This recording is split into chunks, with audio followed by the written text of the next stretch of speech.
Good morning, and or afternoon, and or evening. I guess it would be night if you're in Europe. It would be evening if you were in the middle of the Atlantic Ocean, which would be pretty cool, I guess, if you're watching this from a ship in the middle of the Atlantic. If you are watching this from a ship in the middle of the Atlantic, please tell me. That would be awesome. I will airdrop some merch for you. I'm not alone today, though. Today, I have Trey the Explainer, again, back for more punishment. And I have Ryan. Hello, hello. Also Ryan, who has become numb to the punishment. Like, it's just a way of being for him now. He knows no other way. I'm here to hurt you too, Fred. I have ways and means to psychologically torture you as well. You know what? That's true. That's legitimate. I have many futurist cookbooks. I have futurist cookbooks from other dimensions. Oh I'm my! prepared to use them. In cruel and unusual ways that have been banned by the Geneva Convention. How are you today, Fred? I'm a little tired. Was up a little late. But I'm doing well. I'm excited. Today, I'm going to be joining Mary and Hina. Mary, Hina, and Meat. Meat's go. Yes. Yeah, Mary, Hina, and Meat and I are going to be playing Helldivers over on Mary's stream. I've been loving that hell out of Helldivers. That was not meant to be a pun, by the way. I've joined by my dog here, who may or may not interject occasionally. Hi, George. I'm wearing headphones. Hello, George. Wait, I'll put the headphones on the dog. 1 second. Okay. You can speak now. Hello, George. Hi, George. Hi, George. She's ferociously sniffing the headphones, and I'll try and put them back. You're a little... It's because I'm covering my mouth with my headphones, trying to put them on one-handedly. That dog seems so gremlin. She's she's a Dachshund, so she's got all the gremlin energy. Right, of course. Oh yeah. Okay, so Trey, would you Yes. be willing to indulge me today? Yeah, sure. Why not? Why not? Because today the trailer for the new Stellaris DLC dropped. Like the full one. And trailers for games usually whatever, but Stellaris tend to make miniature science fiction films with their trailers. They tend to be very compelling, and I definitely watched it already today. And I expected something way more cursed. I'm pleasantly surprised. really, well, I mean, we could also watch some Cerveza Cristal. It's fantastic meme. What in the world? This is maybe up there with the Sheba in terms of best it's very memes. It is a very good meme. It is very funny that it gained traction because people actually believed that it was used for native advertising, and there is no way that it actually happened. It was just a meme that was posted like over a decade ago. Oh, really? It's really inspiring. Really? Dang. Oh, no way. If you actually watch it and you listen to the audio, the quality between the film and the ad are like drastically different. I'm There's glad no way. that people's sense of humor hasn't changed in 10 years. No, it is not. Beautiful. I think part of it is that people think it was real. That's why it gained traction. They were like, wait a minute, this is real? And boy, it's not. Come on. Come on. Dang. I'm trying to think of other stories like that where like, oh my gosh, this is real, but everybody believes it to be real, and then you actually go back and you're like, no, this isn't legit. The Other early stories like internet. The early internet was full of stories like that. How early are we talking, Fred? Because we know the internet's been around a long time now. I mean, like, I feel like you had a lot of hoaxes in the 90s on the internet, right? Hmm. I mean, so many. I recently discovered that an early form of the internet was available on like British television sets. What? Yeah. Was it called Prism? I'm gonna double check this. I have never heard of this. Wait a second. Hang on. They put kittens in bottles. Right. Like the designer kittens. Where it's like, we shape the cat's body to the shape of we put a kitten in a bottle and then it grows and then the bottle shapes its body. That was a really big one. Bonsai kittens. That's what it was called. Bonsai kittens. Yeah, do you remember this? Oh my gosh. No, I don't remember this. This was it was more meant as an art project. Sort of shock humor a little bit, but people took it seriously. They thought it was real. Dang. So somebody thinks that, sorry, going back to what I was saying. Somebody thinks I'm talking about teletext, but it's actually called Prestal, which was launched commercially in 1979 and had 90,000 subscribers. 90,000? Yeah, and you used a television set with a dedicated terminal. Huh. Is there any way you can turn yourself up, Ryan? I have you cranked up to double your volume. It's because sometimes people are like, would you shut up, Ryan? Oh, the dog just headbutted the microphone. Good girl. Good. Yeah, bear me a second. I think it's because I did a weird setup before where... oh yeah, that's well low. How about now? Much better. There we go. Much better. It's because I had that weird setup where I was in my using my interface to play Halo with you. Right, yeah. What a wild setup. Yeah, Ryan and I were playing Halo the other day. Oh, nice. Which one? Oh, yeah.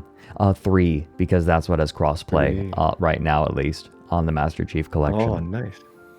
Master Thief. Okay. Bear with me, because this trailer is awesome. Like, the trailers on their own are so good. Like, telling their own little stories. This one might actually be the most brutal, though. Like, be warned. It is a very... It is... Ooh. They did a good job with it, but good job can mean who, baby. Here. Oh wait, am I sharing my screen? Nope. I'm not sharing. Yes. I'm not sharing my screen with. Oh no, you're a sharing lot it on of you. Twitch, so I can. Yeah, let me Looking share it on with Twitch. you so you can join me live. There. Cerveza Crystal. Cerveza Cristal. There you go. There you go. Better than my awful pronunciation.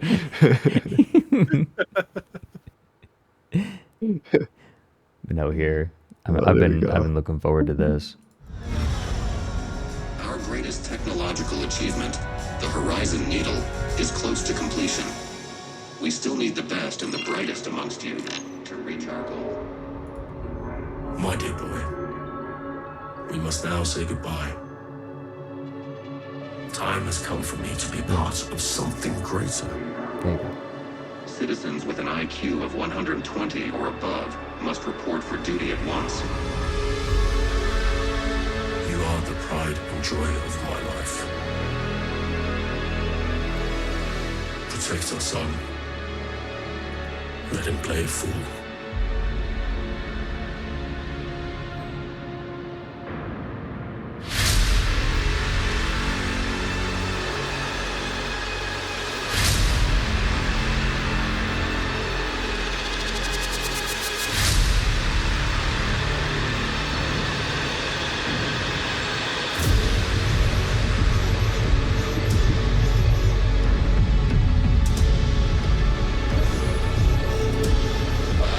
Amongst us have contributed to a technological breakthrough.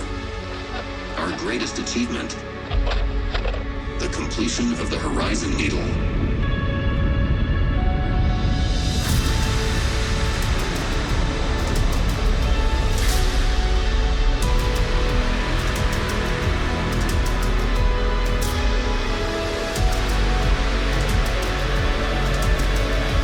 Ooh.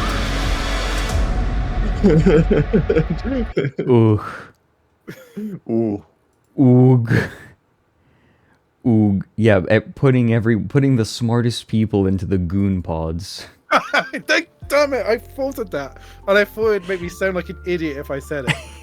Fuck you, Fred. It would. I stopped would laughing have. when I saw the pods because in my mind I just heard "cum tube" and then I just couldn't stop laughing. But oh my god. I read Okay, I was I read Horizon Needle as Has Been Hotel. The brain is like fried. The subtitle has been pilled. Has been cum tubed and has been pilled. every time that Joel Porcelain Maid would get into the hell pod to go down and start a mission, he would say like, all right, I'm getting in my goon pod. Hey mom. There's my mom. Oof. Oh, your mom's watching this? Yeah, Hi- my mom hi, hangs Mom. out sometimes. She's the VIP there. Oh. There was an awesome. incredible moment for Mary, like on Mary's stream. He's trying to convince everyone that he isn't asexual, and he's doing a terrible job of it. Let me see if I can find this. Okay, if I look. What the heck? Here we go. Mary dog. Here we go. Yeah, Mary's mom showed up at the worst possible time. Uh-oh.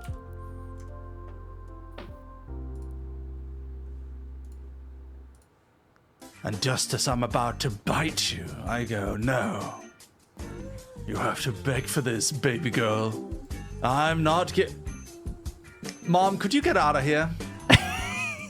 Mom, could you...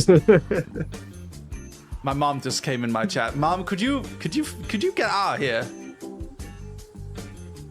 Mom, could you could you close the stream, Mom?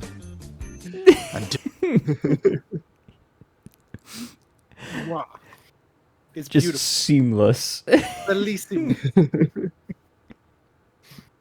I love how at the end as well he turns and like the neck starts skibidi toileting, as I described it. Please stop It's like it's skibidying.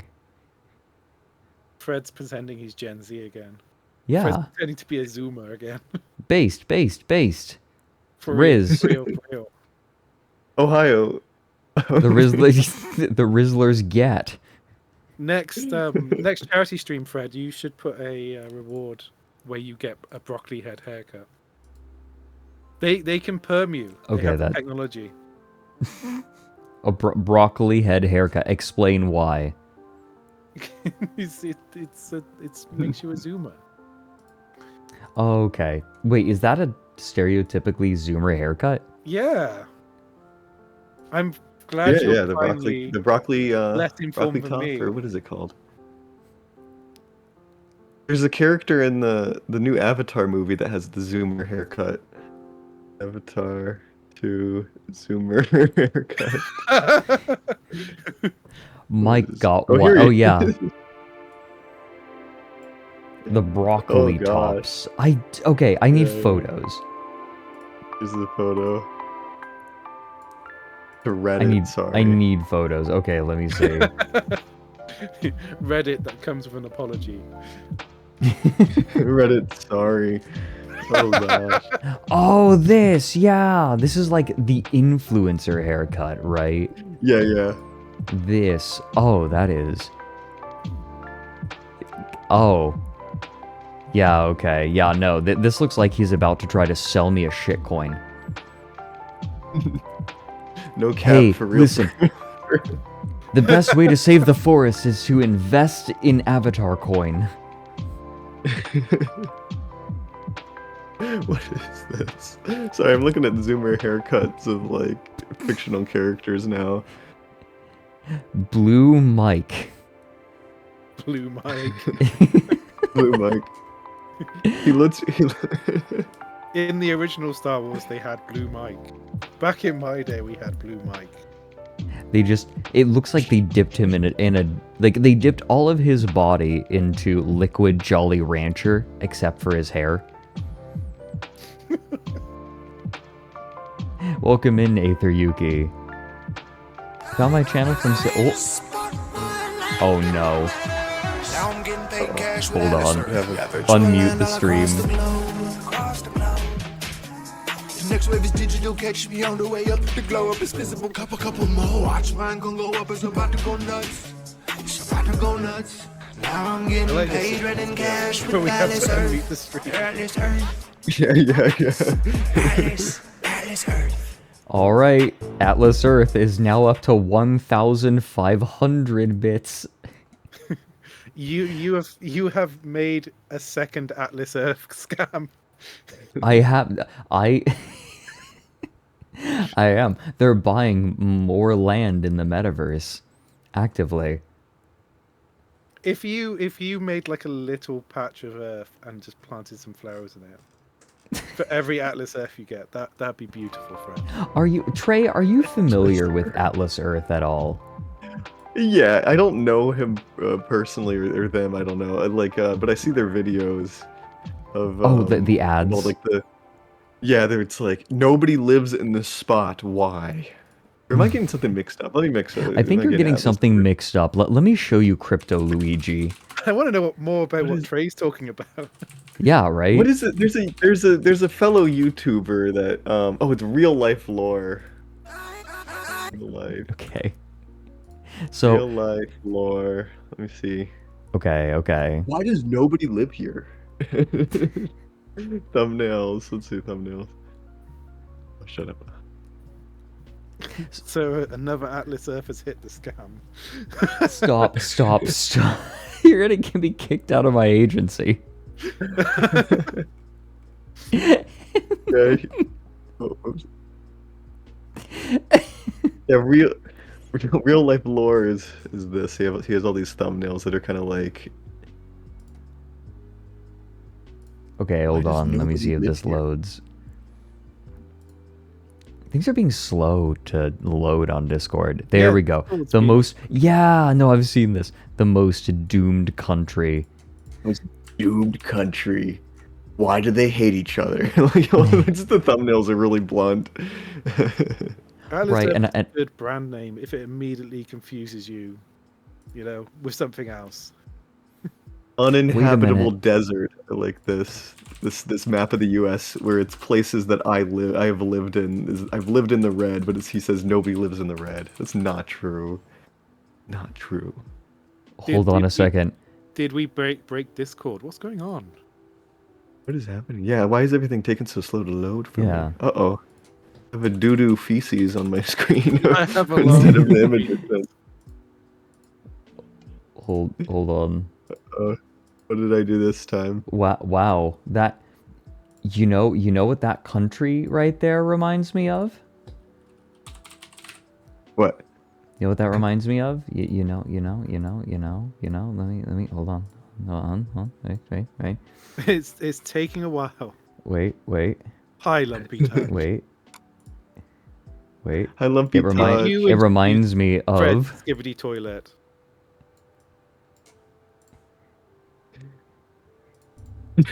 What's going on? Okay.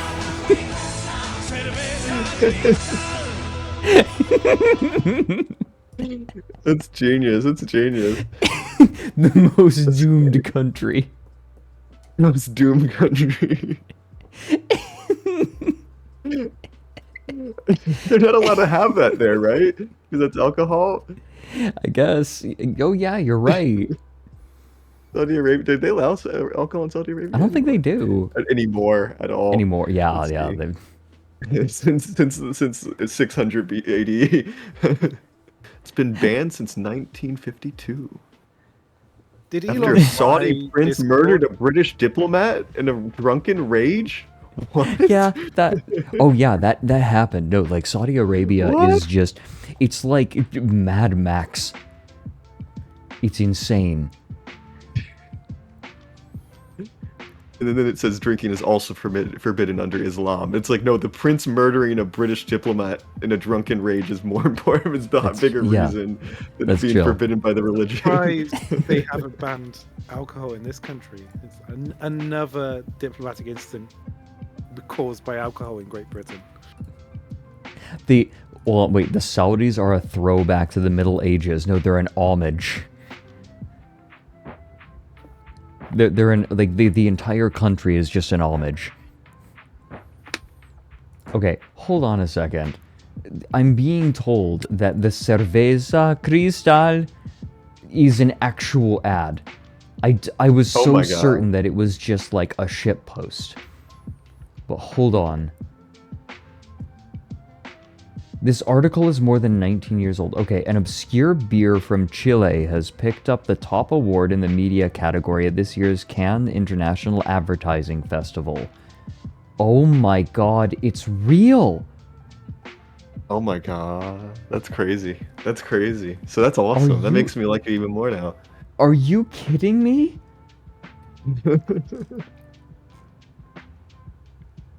Oh my god, it actually is real. I thought for sure it was just a shit post. I was so, like, I just figured. Because they wouldn't actually do that, right? Because it breaks, I've not- like, probably some copyright, right? I don't even know if that's covered by, like, well, I don't know what other country copyright law is like. Wait, there's another 5. Te lo aseguro, estamos a salvo de tus amigos aquí. Here. Su Oh, whoops, debilidad let es me... su exceso de confianza. Tu fe en tus amigos es la tuya. It's amigos. Es inútil resistir, hijo. I like. Is this where he goes, you want this? You want...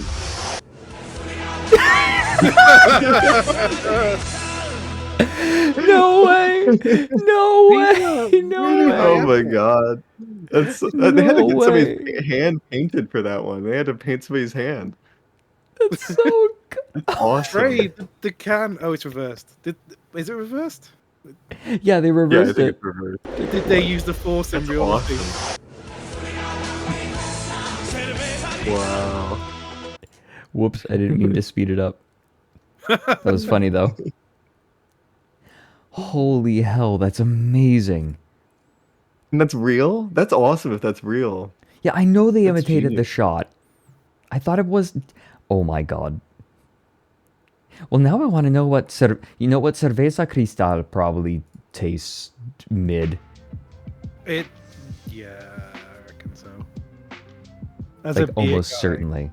anything with a television advert's not going to be the best. No, no. Definitely not. Anything from a supermarket is going to be questionable. Okay. Well, I mean, it depends, right? You Like, can't local make grocery 10 stores. You can't make 10 million liters of a beer and it be made with love, Fred. No, what I'm saying is that local grocery stores can make deals with local producers. Yeah. That Well, happens. then that doesn't fall under like a supermarket. in my head. It doesn't... But it's being sold in a supermarket, Ryan. You are technically right. The best kind of right, Fred. Sold at super... What? It has to be sold ubiquitously at a supermarket. I feel like That's the Fred, that's the argument. if Reddit should come with an apology, so should you then. Here's my friend Fred. Sorry. He's got a This very is how Reddit Ryan- personality. No. See, Ryan takes me to bars at like to pick up girls, and he's like, "Hey, here's my friend Fred. Sorry about him." So I'm still getting over the idea that I would take you to a bar to pick up girls. Okay, yeah, that isn't really in character, is it? Play Atlas Earth. Speaking Okay, of I need to explain. So I'm gonna show you this ad tray, and I want you to tell Yes. me what you think it's supposed to be for. Like, what are they selling?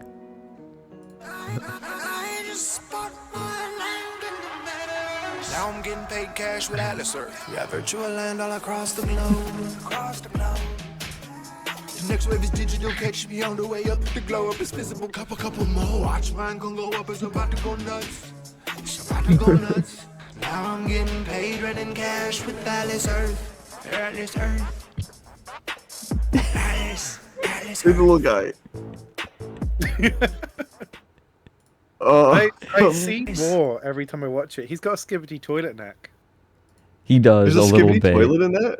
What? No, he just looks like he has one because he's using a phone program to make his face look Pixar. That's why people call him Crypto Luigi. It does bother me that like his eyebrows are also his mustache. Like he Do has they raise- brackets do they around raise- his. They move with his. They move with his eyebrows. They do. What? Wait. It's about to go nuts. Now I'm getting paid running cash with Atlas Earth. It's like his eyes and nose are bracketed. Oh my god. He's a VTuber. This is what VTubing actually is. So Trey, what do you think this product Yes. is? I want to hear what you think If it I is. if I were to guess, it sounds like you. I'm trying to think now. Atlas, he's like he talked about pay for rent or rent pays you or something. Like I'm thinking it's like something like metaverse where like you pay for like NFT land in like a digital world. You get paid for it allegedly. That's my best guess.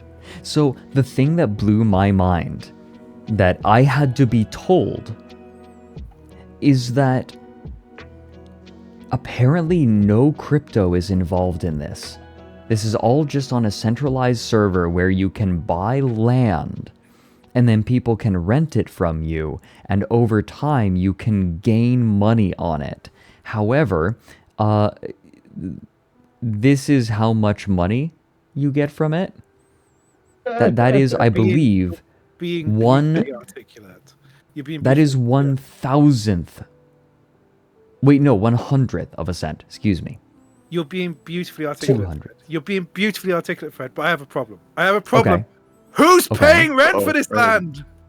Yes, I was gonna nobody. ask. I was gonna. Nobody. Nobody's You are paying the- rent for this You're the why- land. only why person do you to pay make rent? money out of Atlas Earth. The only person is you.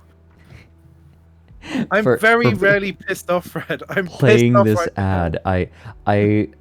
That is kind of true. No, that but people- you got the Atlas Earth sound alert. Right? Yeah, okay, so the gag is, right, like, watch my income go up, it's about to go nuts, and I have this as a sound alert that people can give bits to do, but every time I've made it so that every time someone does it, it increases the price. Because watch my income go up, it's about to go nuts. Somewhere between you and Vinny, someone's made money out of this. And that makes me angry with you, Fred. So what happened actually was Vinny started talking about it on his stream, and then the person behind Atlas Earth started using Vinny to promote Atlas Earth. So he had to stop talking about it on his stream. But they've never used Vinny you. being Vine Sauce. But they've never used Oh you, my Fred. gosh. Nope. That just Not me. shows you how unmarketable you are. Yep. Completely unmarketable. I wanted to use the dude, but he just kept talking about the Twin Towers constantly. Kept saying "come." That's the cum is Mike's fault. I blame Mike for it. He is a brain disease that Mm. infects I am- you and everybody around you. I'm sheltered by my brand risk. Yeah, by the way, Trey, probably should have told you. I Yes. am the brand risk. Oh, of the whole brand of the whole company. Yeah. Uh oh. My Uh-oh. brand doesn't talk to Lumi. me. I don't talk to them. They don't talk to me. So long as the money's so long as the spice flows, we have no problems with each other. The lisan al Hello? gaib. Is your name Fredrik Knudsen? Oh my god. Stop. Hi, Lumi. I'm like that. We just got raided. Oh, hi, Lumi. Oh Yeah, my Lumi. gosh. Lumi is another member of our agency, ASTRALINE. Oh. Yeah. What were you doing today, Lumi? I'm curious. Hey. Hello. Do you want to pop in for a second and say hi? Playing Cyberpunk. Ooh. Oh my god, I want to keep playing that. I played the first couple of hours. I am taking my time with that game. And oh my god, it's so good. Yeah, we got Trey the Explainer on. An excellent YouTuber. Oh, I'm fine. thank you. You flattered me. Thank Not you. an excellent YouTuber. Absolutely Not excellent. excellent. High quality. I'm better than some, or no, what is it? Better than most, not as good as some. There you go. I'm sorry. Oh, no, not Trey. Wait, who did you think I was talking about? Now I wonder. This is easily my Oh. best bit that I've ever done. We've peaked everyone with Cerveza Arabia. Saudi Arabia.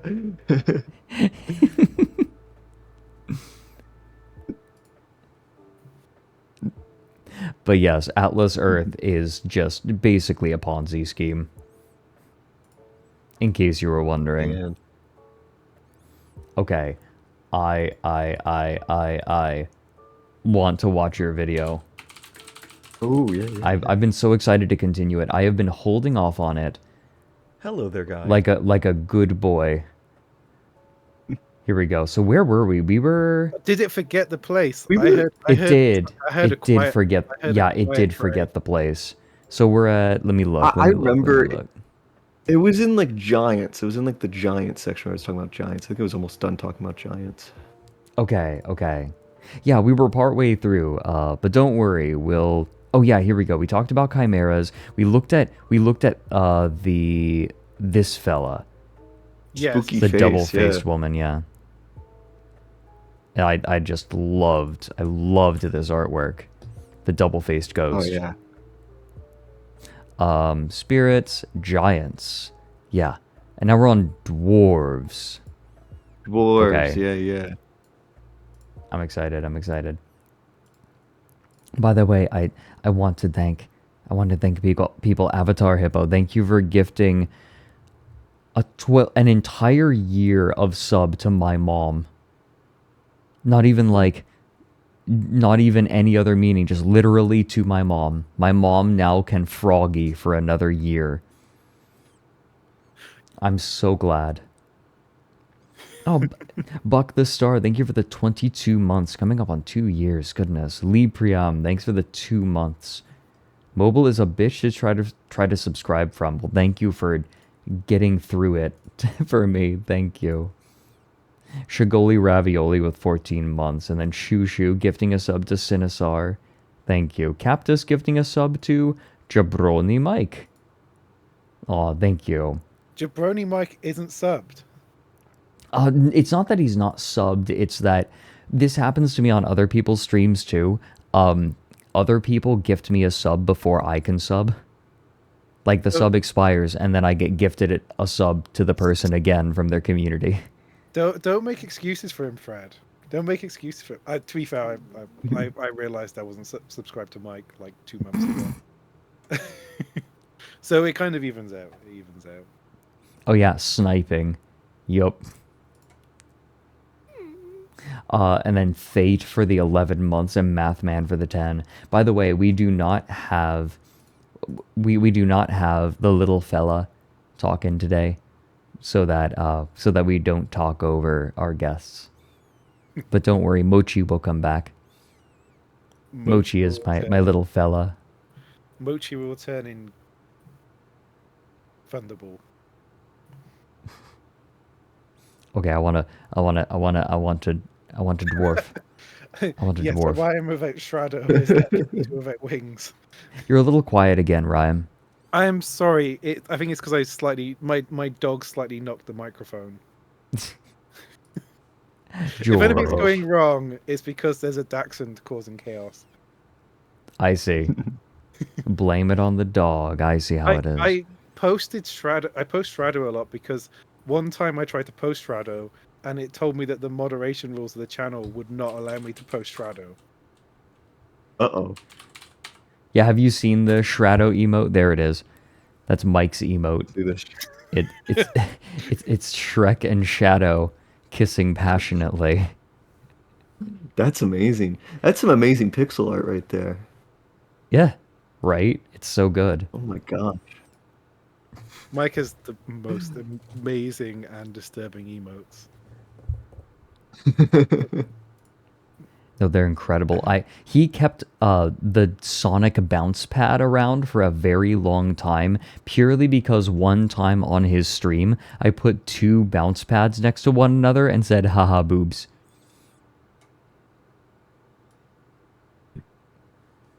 It's an intellectual stream, Trey. Yes. To be fair, you have to be very smart to understand. I have to have a lot of IQ Jabroni for it. Mike, a high IQ to understand the Jabroni Mike stream. When he says come, he's actually he's playing with our expectation of an intellectual streamer, because we expect an intellectual streamer to talk about maybe Samuel Beckett or Ernest Hemingway, but instead he talks about something that's more immediate and visceral. He's good, I promise you. He's the true philosopher of our time. I have some dog action. Hi, George. That's Bertie. Hi, George. Oh, that's Birdie. Yeah. Hi, Birdie. Dog. Oh, my dog. dog has become quiet. Okay, I'm going to let you talk, Trey, but through the medium of video. Birdie! Nice okay. birdie! Oh, Good birdie! ah. Dwarves.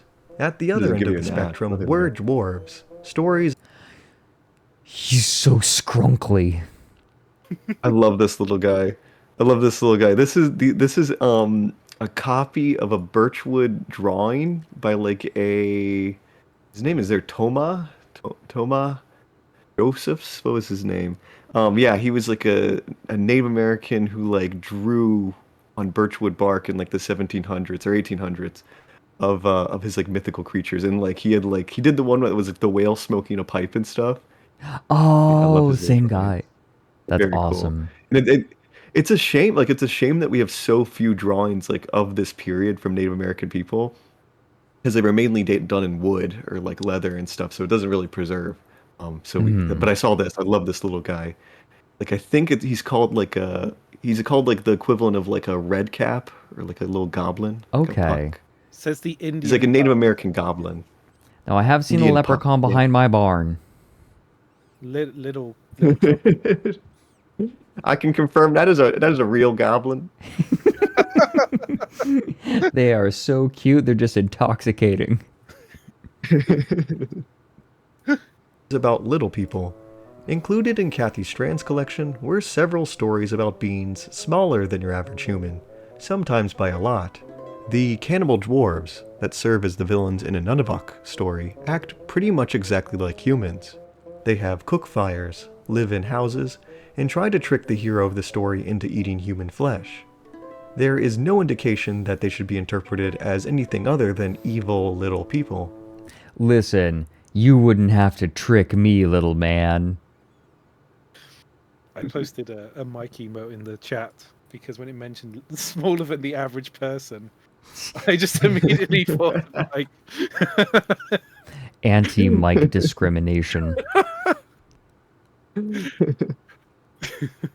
I'm sorry, Mike. He's Oh, very you bullyable. little- You said it before, Fred. He's very bullyable. He is, yes. He's the sweetest person. He is. Man with hair all over of the Choctaw is described more like a cheerful and crafty hobbit or leprechaun than an ape-like Bigfoot. Included on Suttle's this list were the text here. earth dwarves of the I love the text. If you read the text, like it's kind of a funny story. It's one of the few funny stories like in the list of like Bigfoot things. And it's like hair grew out of his nose and nostrils. He had thick matted hair between his buttocks, and he's like, he didn't wash often, but he was a merry fellow who laughed a lot. And found never found any trouble finding pretty girls to share his blanket. So this guy got laid. He's a Bigfoot that Yeah. got laid apparently. Listen, Hairy ass Bigfoot. listen, if little man with hair all over can get laid, so can you. Get out there, guys. What's your excuse? Have you seen like the clip of? Do you watch Red Letter Media? I know was gonna Ryan say, I do, Rich yeah. Evans being like, "I've got laid." Rich You Evans. have too. I love that Yeah, clip. yeah. It's like Rich Evans. I Yeah, heard with they hair all shaved a over. little man with hair all over to make Rich Evans. I feel like Rich Evans is the opposite, though. Like, Rich Evans, to me, looks like a hairless man. Like, he doesn't have any hair on his body. He's like Baron Harkonnen.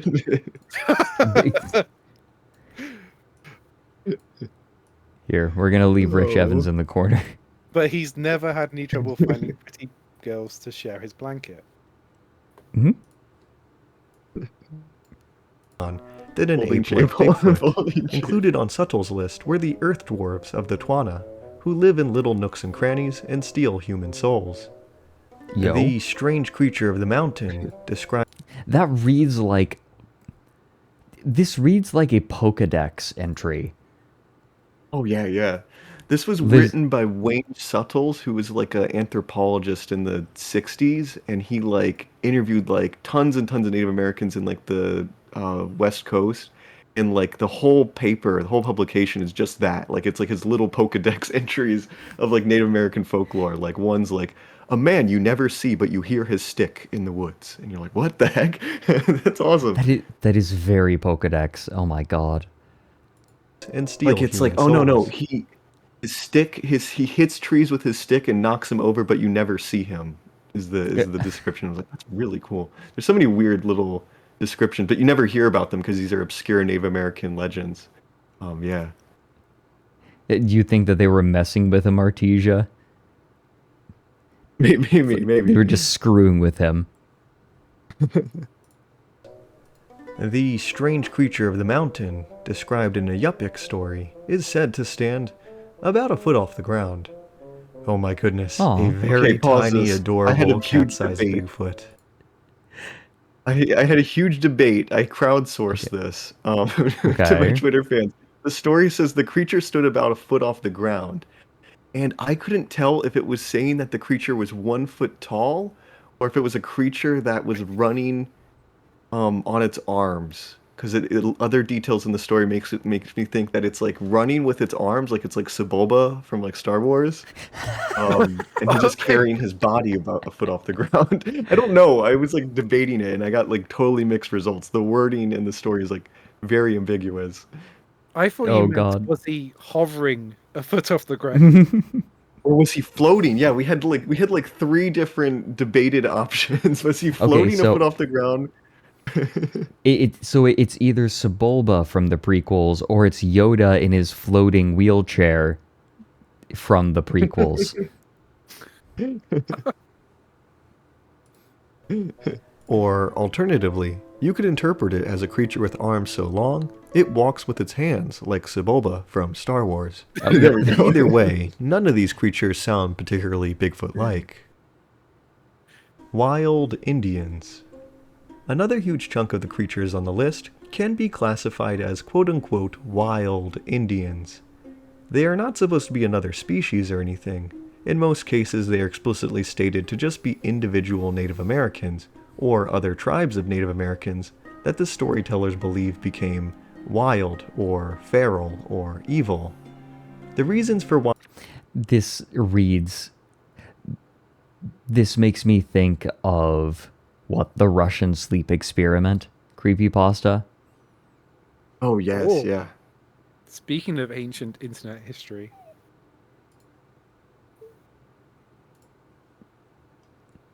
Yeah? no, I was. Oh. we're talking about Russian ancient history. experiment. Oh, yeah, I thought you were going to bring something up. No, I- we were talking about early internet earlier, and when you said that, I was like, oh, early internet history. I kind of love that the internet has its own folklore. It feels Yeah, I do like too. it feels like a new era of folklore. I like that the new Dead by Daylight killer taps into that. Yeah. I don't know if you've seen it. You ever watch I did- you ever watch Tats Tops videos or whatever it was called? Tats Don't think so. videos. That's where I learned about Russian sleep experiment. He had like Ah. spooky clips playing in front of it, and it always stuck in my head. That was early internet. That was like 2010. I guess not early internet, but early to me. It's 2010. the unknown. What is that? It's the unknown. It's the unknown. Number 7. Student watches porn and gets naked. He found a condom. why they were considered wild varied. Spiritual possession. A significant amount of the stories discussed how a human who engaged in cannibalism or some other taboo could be magically transformed into a monster or possessed Don't know, by an Trey, evil that guy spirit looked pretty as a big. result. It does look pretty big to eat that guy whole. I like how he's wearing a little hat. I like his little hat. Yep. Ah, what kind of hat is that? It looks like No, this is European. This is like World War a One. European woodcut. I was gonna say this. Helmet. Yeah. He looks like one of the characters from Pikmin. Ah, He yes. does, he does. Eating a child is Dondori. This is Of that crime. The most famous example of this belief is the Wendigo, an evil spirit that can possess human beings and fill them with insatiable hunger. The spirit and the person they possess are often conflated together as one. A Cree version of this same spirit, the Wetiko, appears in several Bigfoot-believing lists. However, this idea is clearly contradicted by the official Algonquian definition of the creature. It states that a Wetiko is a cannibal monster or spirit that possesses a person, rendering them monstrous. Wetikos are clearly spiritual beings that merely possess humans. They are not Bigfoots. At the Expedition Bigfoot Museum, a mannequin portraying a native shaman or dancer wears this fearsome green and red mask. This well-made replica is based on an authentic Native American mask and depicts a Gagget, a being described by the Haida. This particular mask has been repeatedly used by Bigfoot-believing sources as a Bigfoot mask. The Expedition Bigfoot Museum's logo. He looks like he's very excited to show me his model train collection.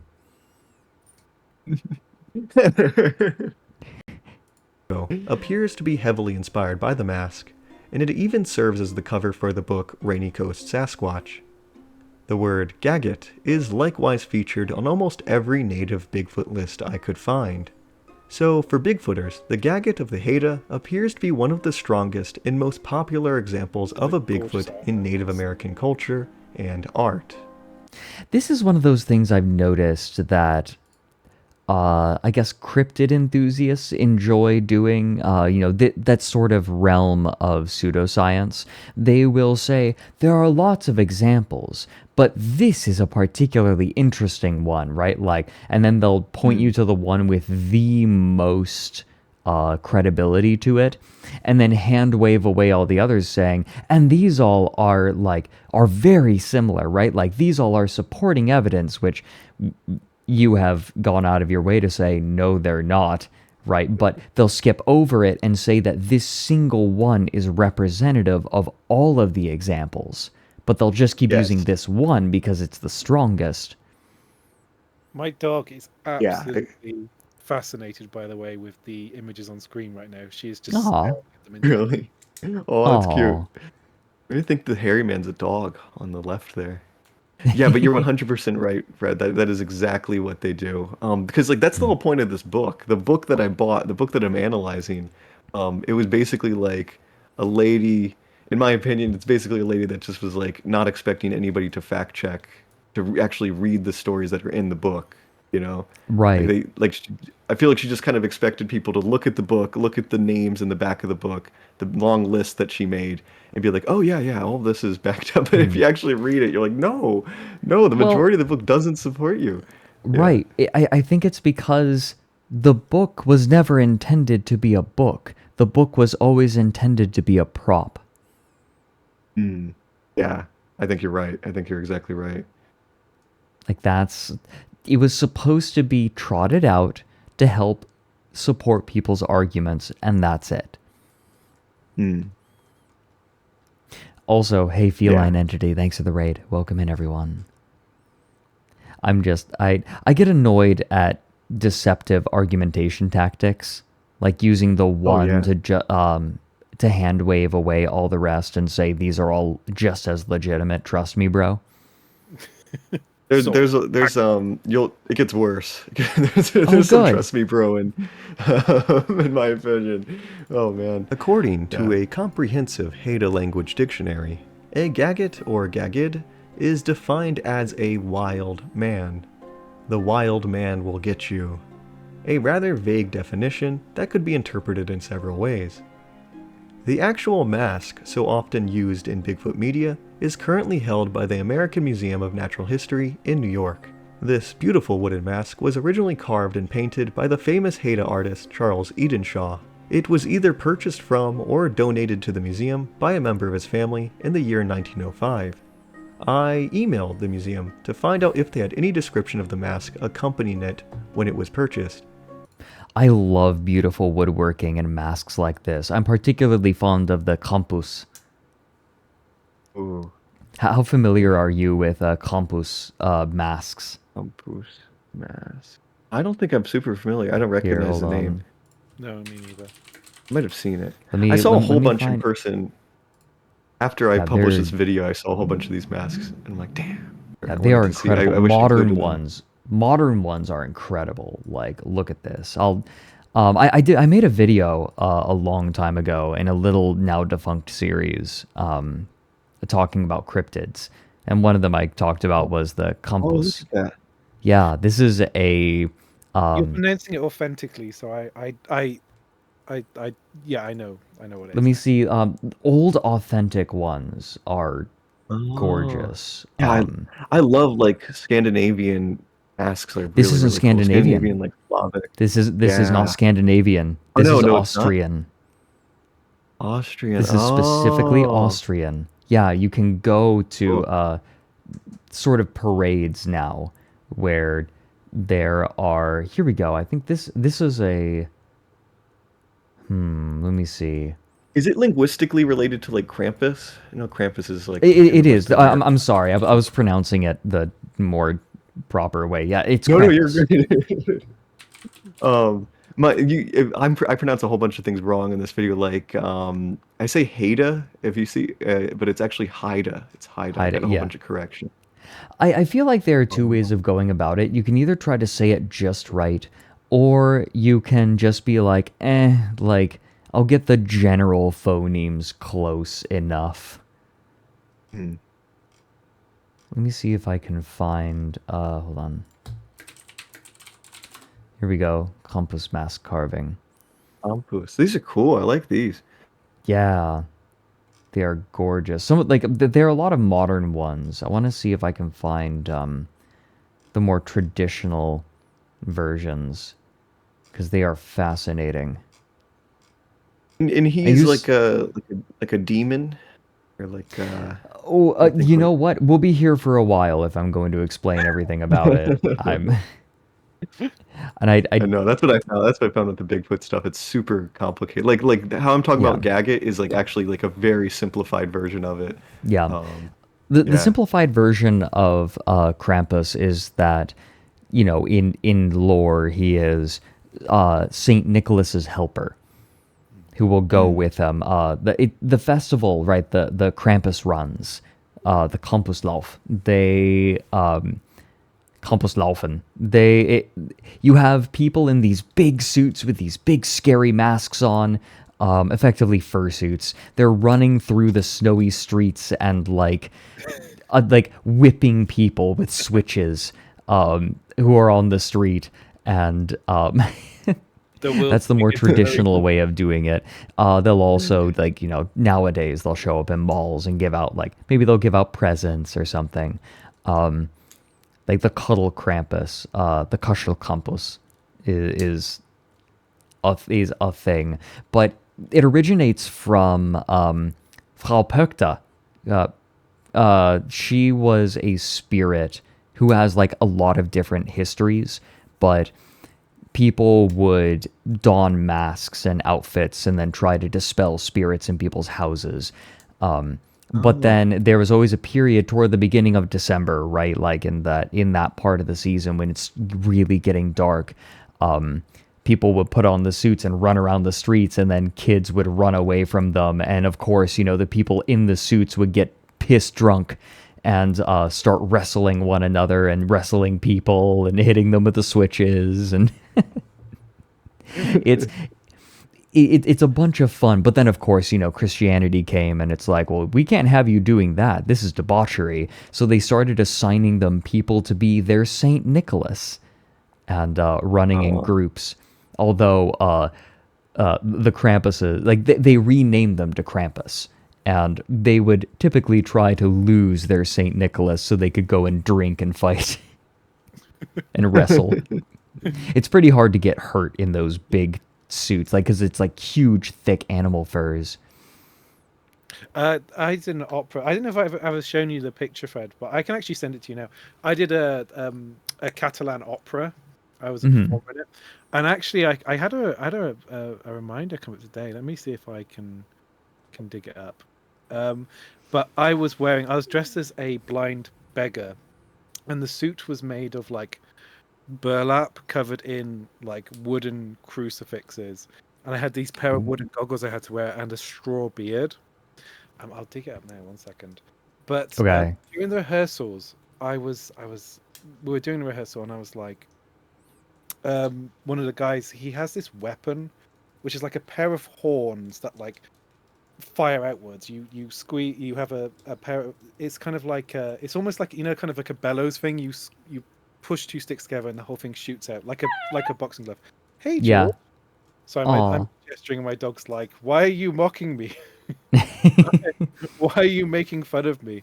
I don't know if I can find it on the fly this quickly, but during the performance, during rehearsals, I was like, I can't feel it when you're hitting me because I'm wearing loads of layers.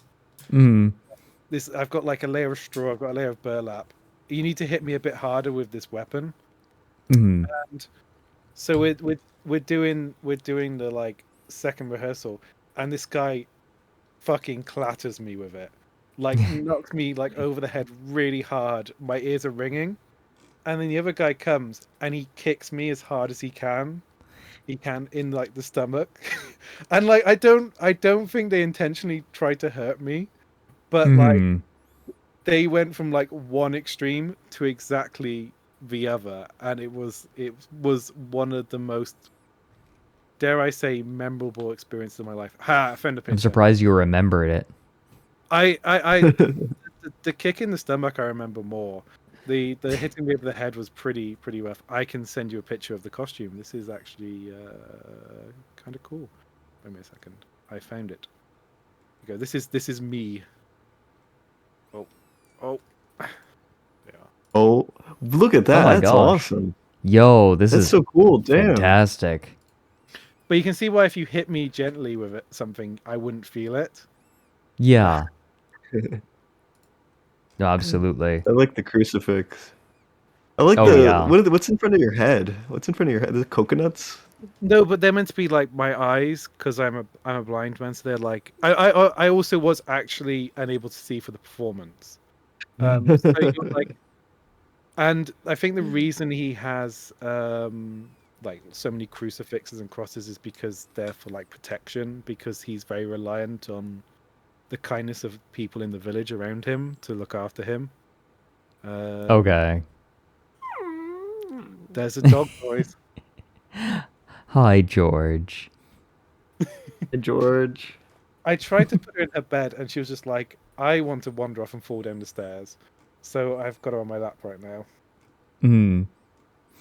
Also, yes, by the way, who was it that said that they're Austrian, but they've never been to one? Yeah, it's a countryside thing. You can go to the countryside, and like it would be pretty easy to find one in the days they're doing it. Modern ones have like metal blaring over speakers and people with modified cars. Like they'll take cars and they'll weld not rebar, just metal bars to them in a lattice, and they'll start climbing all over it and rocking the car. It's insane. I almost watched a fist fight break out when I saw one. It's awesome. As this could help us understand how it should be properly interpreted by the original artist. The museum's reply stated that lots of masculine energy, I should note. Hello there, guys. God damn it, I pressed the wrong button and now I ruined everything forever. Accompanied when it was purchased. As this could help us understand how it should be properly interpreted by the original artist. The museum's reply stated that the mask was catalogued with a label that described the mask as a Gagget. No, I didn't almost get into a fight. I almost watched a fight break out. Fight. Welcome in, King of Pine. One who has barely escaped drowning and has lost his or her mind. Like the Wetiko, a Gagget is meant to be a person, a human being, who has lost their mind and become wild in a mental or spiritual sense, something closer to a zombie or demon-possessed human. This interpretation has been confirmed by other native sources. A similar Gagget mask is currently being sold by Reg Davison, another Haida Nation artist and a descendant of Charles Edenshaw. He describes a Gagget as a wild, otherworldly creature who has been transformed through a traumatic maritime experience. It is possible for a Gagget to be tamed and re-enter the human world again. Despite this information, Gaggets continue to be included on most Bigfoot lists. Also in this category were straight up evil humans. One of these included on the Bigfoot-like list was Iron Nose, a character from a Kato story. He is described as a man who sits around a fire and wears a mask with an iron nose. The nose could shoot out like Pinocchio's to spear an unlucky child. This is distressingly like the Baba Yaga. Oh, there's you'll see. I get to that later. There's a lot of stories like Baba Yaga. Okay. And it's like something I noticed like cross culturally, which is kind of interesting. I feel like a lot of stories. Yeah, the Iron Nose. Go on, Trey. Sorry. Oh, sorry. You go. No, you go, Ryan. I feel like a lot of stories come from like people being bastards, right? Like they're such bastards, they become, they turn into kind of monsters in people's eyes, and they become, their physical features are exaggerated to the point they become something unhuman. Right.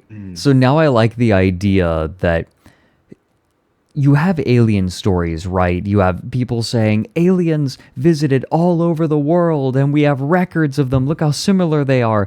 I like the idea that there just was this massive dickhead with an iron nose who wandered around the world and everyone remembers this asshole. I know. It's very interesting, and I don't know. I wanted to see if any cultural anthropologists have like noted this like similarity. You see it later in the video because like some of these stories are very, very similar to like European stuff, but I have not found any literature on it. Maybe somebody's gonna watch my video and get an idea from it. I don't know. I hope so, because that's an interesting confluence. Chanu, or devil cannibal of the Micmac, was a type of emaciated evil sorcerer or wizard who ate his own flesh and could conjure demons, lizards, and dragons from the earth. A couple were not even... Man, you learn how to suck yourself off and everyone starts calling you a monster. Oh my god. That's something that's very... Oh, what's up? Arnetro, thanks for the 10 gifted subs. That's awesome. Thank you so much. I'm okay. Go on. Apologies for interrupting you. Just 10 gifted subs. Thank you so much. You're cool. You're totally cool. I'm sorry if I interrupt you. That's something that was interesting reading these stories too. Is certain cultural groups and tribes like are really, really anti cannibalism. Like cannibalism is like one of the biggest taboos you could commit in some of these cultures, which is kind of interesting. Like, and that's why these stories kind of exist, is that like you never eat the flesh of another human under any circumstance. Yeah. Right. It's really so you learn a lot about cultures from these stories. Sorry, Trey, go ahead. Oh no, you're good. I'm done. Sorry, my bad. No, I guess it makes sense, but it's always remarkable that there are a lot of embodiments of cannibals as being emaciated. I guess it makes sense that like desperate people will turn to cannibalism, but in a lot of cultures, people who sort of creatures that humans who consume other humans' flesh are represented as these emaciated kind of creatures. Right. There's the feeling that like if you are starving and you eat human flesh, then you will like maybe you fill your stomach, but your soul is emptied. Like you empty your soul into your stomach.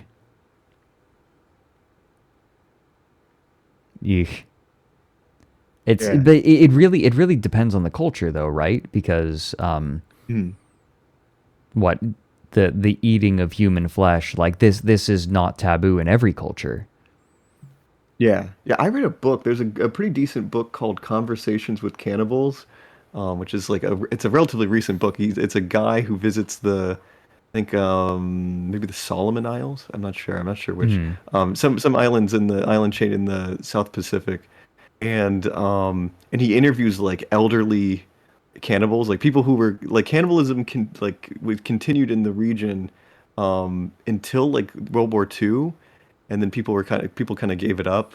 So it's like him like talking to these like elderly grandpas who used to be cannibals, which is it's a very interesting book, and what they say is interesting. But yeah, they cannibalism to them is more like it's a kind of rare spiritual phenomena where like they do it to consume power, kind of. Yeah. And it's selective to certain people. Like it's like certain warrior, like the warrior who killed another warrior does it. Yeah, Right. it's interesting. It's interesting how this happens. Like cultures can be very different. Yeah, though it does come with a lot of problems, like eating animals that are up higher on higher trophic levels. Like toxins concentrate up on higher trophic levels. That's why you don't want to eat like an eagle, for example, and it's why fish tend to be very high in heavy metals. It's because toxins accumulate up higher on trophic levels. That's why you shouldn't eat too much fish, because like fish are actually quite high on the food chain. Oh. Yeah, fun fact. About wild Indians, but Indians of just slightly above average height. Subchet of the Wintu, for example, appears to just be a Goliath-like man who loves to wrestle and smoke a pipe. In the story, there is no indication that he's anything other than just a bit of a tall lad. human man. Other Indians in these stories were considered wild for less supernatural reasons. These were humans that the more civilized Native Americans merely considered barbarians or savage because of their way of living. Barbarians. The Sitika described by the Northern Paiute were one small tribe of barbarians who acted as bandits and engaged in a long war with the Paiutes. Throughout the story, these people use bows and arrows, build boats, and use fire. They talked the same language as the Paiutes. Every indication of the story suggests that Sitika were nothing more than an ethnically related tribe of Native Americans that the Paiutes despised and exterminated in a war in the distant past. Smile of the Squamish are similarly described as wild people. The storyteller even provides a backstory to them. These people are said to be the descendants of a chief's daughter and a slave who were abandoned but escaped into the mountains. I can see how someone who really, really, really wants Bigfoot to be real would start connecting these, but man, that is, you gotta be really Bigfoot pilled to start seeing Bigfoot in this. Yeah, when they start when you start getting stories where like they're explicitly described as like using bows and arrows and like speaking languages and I don't know, especially these backstories. Sometimes they'll literally give a backstory and you're like, that just contradicts Bigfoot so much, Right. It's very, yeah. It's like, did you even read it is like the thing. Right. Like you're just ignoring so much. Sasquatch maxed and Bigfoot pilled. The Smile are human descendants of humans. One Puyallup story describes the Tsiatko as a race of tall Indians. The storyteller states that it was largely because of this lack of any houses or villages that they were characterized as wild. The Statel, or wild tribes of Puget Sound, were described as cowardly people of the interior, and used to be savages, but they had become civilized now. The oldest story I could find that was alleged to be Bigfoot. a Native American. Yeah. He's like wearing pants now and stuff like that. I don't know. He just has a regular job and works in Seattle. I know. He's doing his 9 to 5. Taking the lake taxi or whatever they have there, the sea taxi. It makes me think, I know maybe this is a problematic reference, but it reminds me a bit of Lovecraft. He has a story that mirrors these stories, like these snippets that you've given a little bit, where it's uncivilized people being made civilized but then brought low. I feel like it mimics the structure really well, and it's like really it's a story that stuck with me. Oh shoot, what was it? Which I love me some Hold on. Lovecraft. I know. Hold on. I know he's problematic. But he's a decent writer. Let me look at his short story bibliography real quick. Can I sort by date published? Statement of Randolph Carter. The Doom That Came to Sarnath. That one. Oh yeah, yeah. I love Doom That Came to Snarth. Yeah, yeah. It's The very frog people. yeah, and how they adopted the religious iconography. I don't know. I feel like that was his story that's one of his stories that stuck with me the most because it has that feeling of being an ancient origin story, and he mimics the form so well that it's unsettling. I love that. I listen to that every now and then. Bakrob, the water lizard, or something like that. When the moon is gibbous. When the moon is, I just love Krebs. It's so good. It is very evocative. Some of these stories too. Some of these stories, like there were a couple that made me wonder if Lovecraft was familiar with any of these stories, because he did use some Native American stories in as inspiration. What's it, Sithaqua or something like that. There's one that's like a bat that lives underground, like a big bat creature. I can't spell it. He has all these crazy names, and it sounds very, very similar to a creature in like the Pacific Northwest, which I'm wondering if he read about it in a book or something like that and incorporated it. Yeah, I wonder. He did enjoy tapping into a universality of human experience.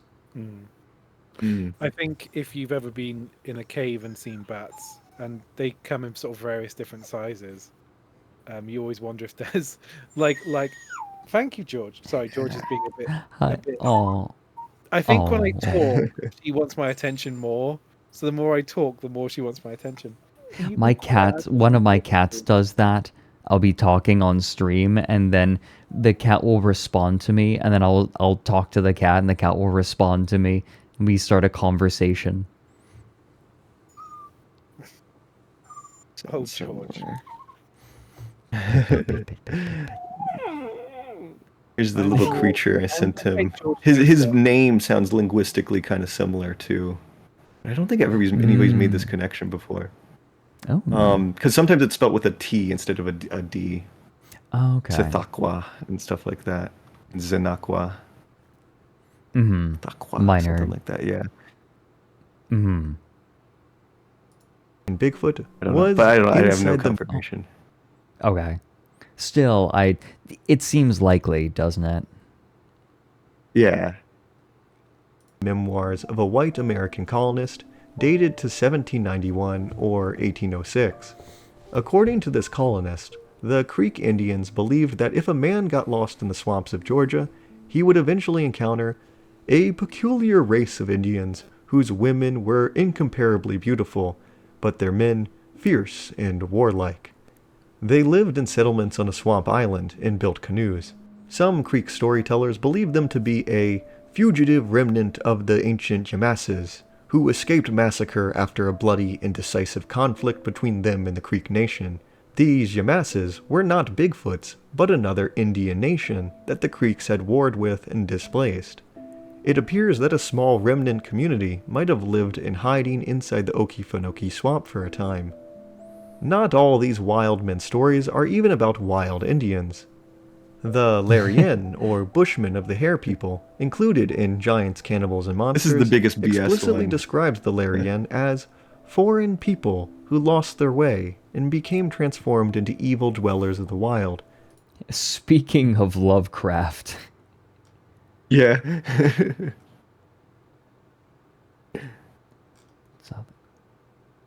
Yeah, you're right. They do seem similar, Trey. Yeah. They speak white man's language. All the white people who got lost in the Indian Wars became Bushmen. They might even have guns, but usually they have knives. Based on these descriptions, the Bushmen seem to not be Bigfoots, but literal...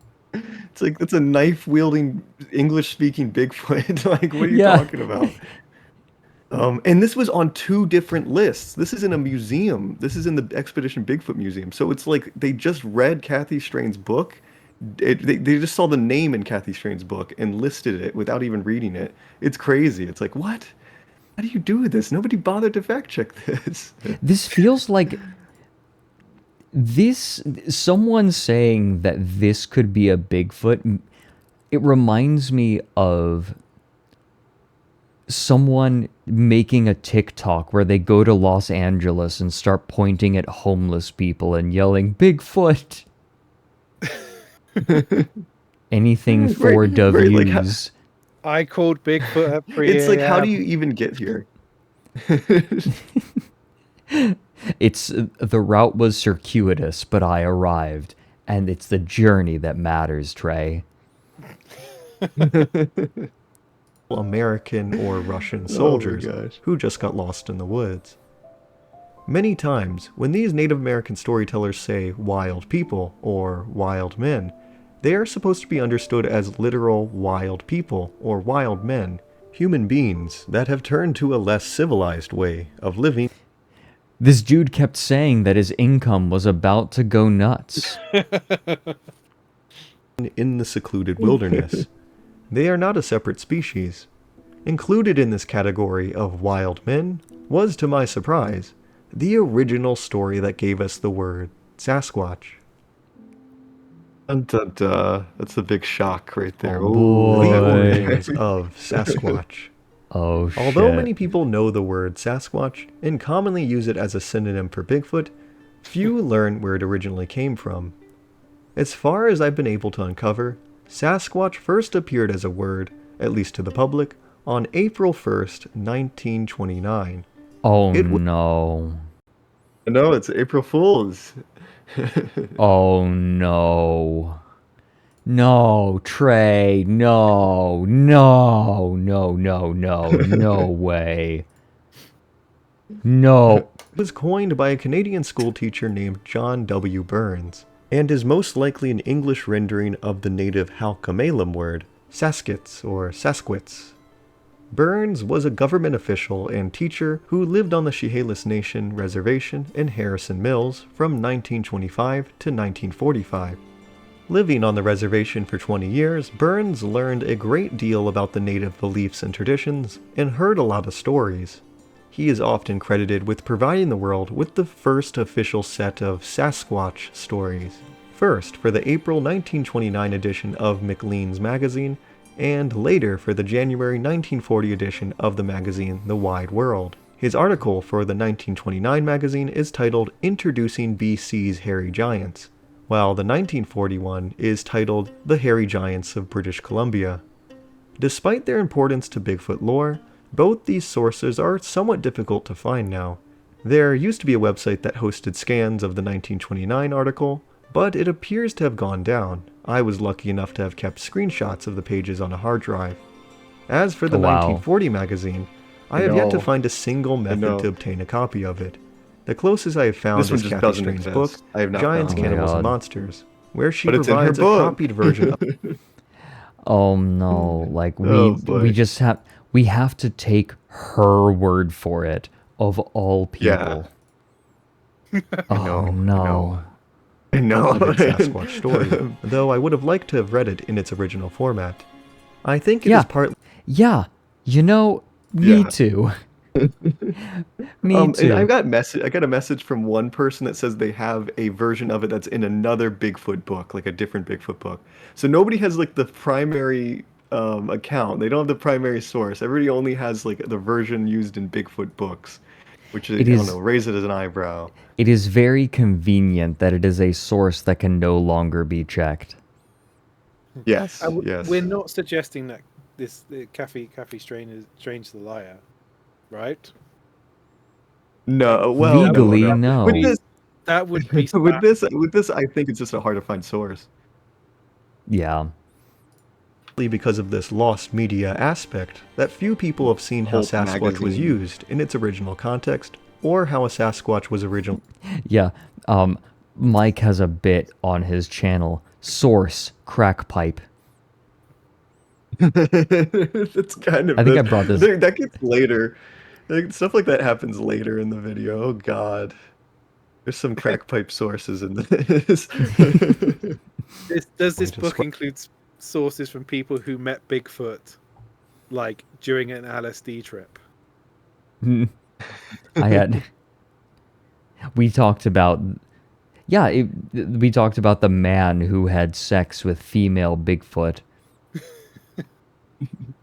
It's one of the sources in this book, Philip K. Dick.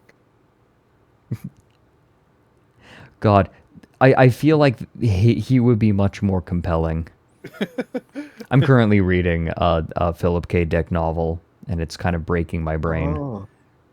One of his last, actually, right before he died. Do Bigfoot's dream of electric sheep. Sasquatch was used in its original context, or how a Sasquatch was originally described. Over these two sources, Burns provided at least 4 separate eyewitness accounts or tales of encounters with Sasquatches.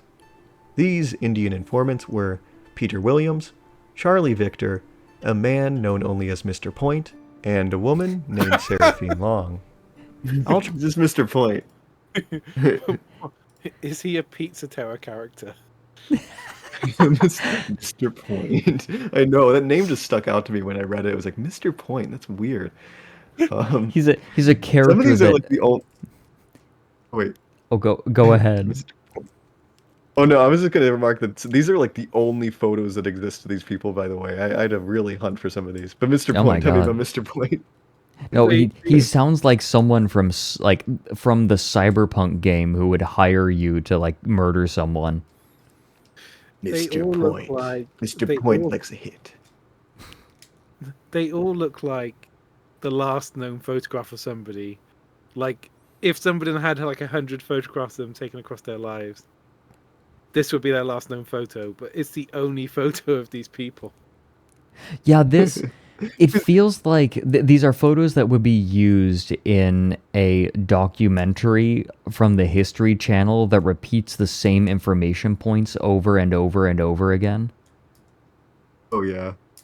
Oh, yeah. And it keeps showing this same picture. Peter Williams is particularly mysterious because of the really harsh dark shadow over his face cast by his hat. Very mysterious. Because keep in mind, these are all Native Americans on like a relatively obscure reservation in Canada in the middle of nowhere. Presumably these are taken by Mr. Burns. Mr. Burns. Look at this with Mr. Point, Mr. Burns, all these characters in this story where we got the word Sasquatch from. Mr. Smithers, please tell me that story of the Sasquatch again. I like the way Who's that man with the delightfully big feet? Ahoy, hoy. I like every impression you do know, Fred, is just Willy Wonka from the Glasgow Willy Wonka experience. What is that? It's the unknown. Mr. Smithers, it's the unknown. Smithers. Mr. Smithers, bring me another cerveza cristal. Try to provide a link so you can read these yourselves, but generally the Sasquatch as it is described in these stories is far from the creature of today. Charlie Victor's account is the most detailed. He had been in what he thought was one of their houses, and met and spoke to one of their women. He states that the strange people, of whom there are but few now, rarely seen and seldom met, are known by the name of Sasquatch, or the Hairy Mountain Men. Charlie recalled that one day while he was hunting with his dog, he encountered something I took for a bear. I shoot, and it fell with a thud on the ground. Murder, oh my! I spoke to myself in surprising and alarm, for the thing I had shot looked to me like a white boy. He was nude. He was about 12 or 14 years of age. Charlie grew closer and found it was a hairy boy that was screaming in pain from the injury. Drawn by the loud noises, a second stranger came from the depths of the forest. The hairy creature, for that is what it was, walked toward me without the slightest fear. The wild person was a woman. Her face was almost Negro black, and her long straight hair fell to her waist. In height, she would be about 6 feet. She cast a hasty glance at the boy. She saw he was bleeding. She turned upon me savagely, and in the Douglas tongue said, "You have shot my friend." That's pretty based. I explained in the same language, for I'm part Douglas. The word based is gradually becoming a word to describe just like something awful. But they want to create an excuse for it, right? Like there's no excuse for it, and so they just call it based. Like that's the last line of defense. Myself, that I had mistaken the boy for a bear, and that I was sorry. The woman does not respond, but does a ritualistic dance around the boy. In her hand she carried something like a snake, about 6 feet in length. I believe it was the intestine of some animal. Whatever it was, she constantly... You know, just in case. I always keep some intestine on me. This all reads like he accidentally shot a guy, and he's trying to think of like an excuse why he shouldn't go to prison for murder. Because this is never brought up. Nobody ever bothers to bring up the fact that the Sasquatch whips out a freaking intestine and starts whipping the ground with it. I've never heard anybody bring this up. That's pretty the metal. original story. That's pretty metal. I would want to include it like every time. Yeah, she whipped out an intestine. Yeah. Yeah. This is like the Scorn sequel. Gently struck the ground with it. The Sasquatch woman stares Charlie down, and he drops his gun. Have you seen anything of Scorn, by the way? I can't believe you're talking about Scorn. It's It's like just it's beating the ground with an video game? intestine. It should be on the Fred Knudsen. Yeah, I know Scorn. Yeah. Did you ever end up playing it? I didn't play it. I just saw somebody play video of it. Gotcha. No, that's legit. Is it any good? Is it good? Is it I personally loved it, but it is not for everyone. Like, I adored it. She then took the boy and disappeared into the mountain. Burns goes on to state that he, Charlie, did not think that the boy belonged to the Sasquatch people because he was white, and she called him her friend. So wait a minute. Wait a minute. Yeah. Yeah. So the excuse that, oh, he's a big, like, he's a Sasquatch and that's why I thought he was, like, he was a bear. No, it's literally just a hairy white kid. It's a hairy, naked white kid that he shot, and then a Sasquatch woman came out and picked him up and whipped the ground with intestines. So he had an excuse lined up and then he just killed it. Hey Tuna Newt, thanks for the raid. Hand raid. Okay, hold on. You say hand raid, and then Limes literally like just messaged me, hey Fred, thank you for linking that. Chat would like pictures of your hands if that's okay. Hope you are well.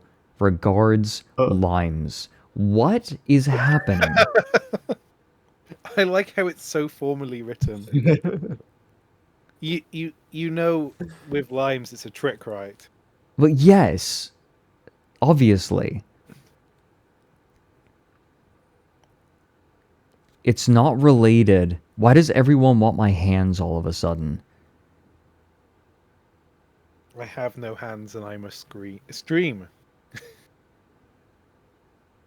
Your Sona is a hand fella. That still answers nothing. What is happening? I don't know what... Thanks for the 11 months, Plum Blossom. What? Wait, like, my real hands? She wants to see the twink bones, Fred. The twink bones. The twink bones connected to the... I don't know. I don't know.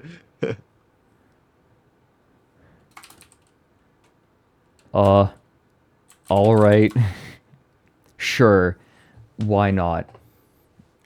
Hold on. I'm going to take a photo of my hand.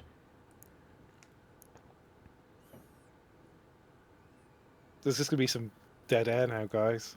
This is what you Hold get on. when you stream. I'm doing it. I'm doing it. We're crossing the streams. Why? I guess I kind of need to clip my nails, but not that much. Don't give it out for free. No, the hands are, that's my really hands great are for advice. everyone. They're for the people. Yeah. Okay, hold on.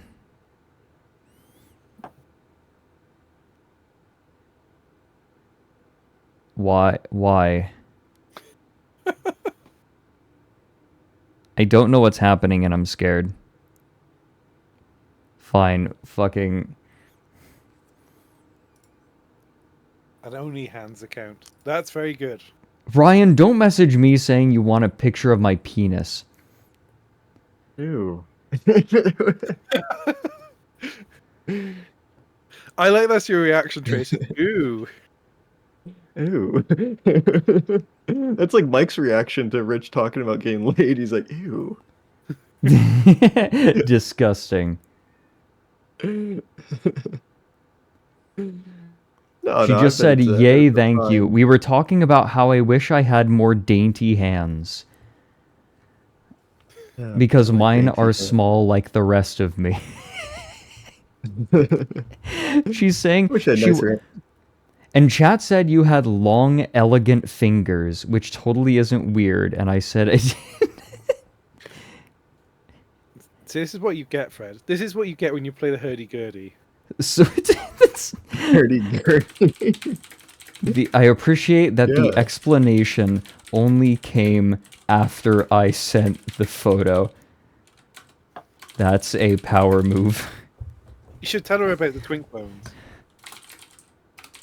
Twink bones. Something's connected to twink bones. I would have twink bone hands if I this is a first. This first you'll hear this. I'm missing part of a finger. Oh, Missing really? an index finger. I am. Oh, interesting. It got crushed by a rock when I was a little kid. In Oh a my gosh. anthill. I know. Somebody threw it at me. Somebody threw it. We were messing with the ant. This is why you don't destroy anthills as a kid. You know, as a kid, you're like poking sticks in the anthill. Don't do that. That's bad. First of all, it's mean to the ants. Also, you'll get hurt. Here's my hand, yes, by the I way. lost a finger. Oh, Here's the hand photo I sent. nice. That's a nice hand. Yeah. Oh, thank you. I have very long fingers. That I think that the angle kind of like doesn't show quite how long they are. Hmm. I do have rather dainty hands. I have very long fingers. So like that's so interesting that you're missing missing what, the foremost part of your forefinger. Yeah, my index. Yeah. Like this is crazy. This is crazy. I was rushed to the hospital, and my friend's mom had to fish it out of the anthill, like the part of my finger that got detached. Oh my god. And they sewed it back on. They sewed it back on. Can you believe that? That's insane. Put it in a cooler. This happened when I was like 8 or What something. in the world? I really don't remember it. But yes, and I would have perfect hands. I could be a hand model if not for that. I know. Representing. That's a really... it's crazy it happened with a rock as well. Yeah. Yeah, like he like it was a big rock. It was a big rock. And then like Killer Oh. Croc in that Batman series. It was a big rock. Yeah. At least you lost it in a very cool way, and like I've known people lose their fingers, but like always in like really benign ways. I had a friend who was delivering post, and he put the letters through a letterbox, and he took his hand out, and his middle finger was missing. Whoa. That's scary. That is terrifying. Yeah, and like Lee Van Cleef, you remember the actor Lee Van Cleef? He lost his finger Yeah. building a doll's house. You know Lee Van Cleef from Red doll's Letter Media, house? right? Yeah. Well, I know Lee Van Cleef, like he was a Western actor. Yeah, he was in The Good, the Bad. He was in Red Letter Media. He was on the show once. Yeah. I'm gonna level with you. I only really acknowledged Lee Van Cleef after I heard the song from Primus. He lost his finger. Playing in a dollhouse with his with his daughter. That's terrible. I think I know he's building like That's a really playhouse, cute way to lose your hand. like a little, like a miniature, like a children's play. You know, like a little house, a little wooden house. Right. Yeah, I guess. How does that God. happen though? Do they have a little guillotine in there? Yeah, I right. wonder if Like it's he messing with the- he dropped his middle finger like a lizard drops its tail. Like I'm just trying to figure out. Like at least mine, it's a big rock. I'm trying to figure out how this happens. I wonder if it was like a panel of wood or Oh. something, and it just like Yeah, maybe because caught. How that's a cute. That's a very industrial- cute way to for it to happen. Yeah, how industrial is that dollhouse? Yeah, like dude's playing in with a dollhouse with his daughter, and like the soundtrack in the background is like, oh, that was loud.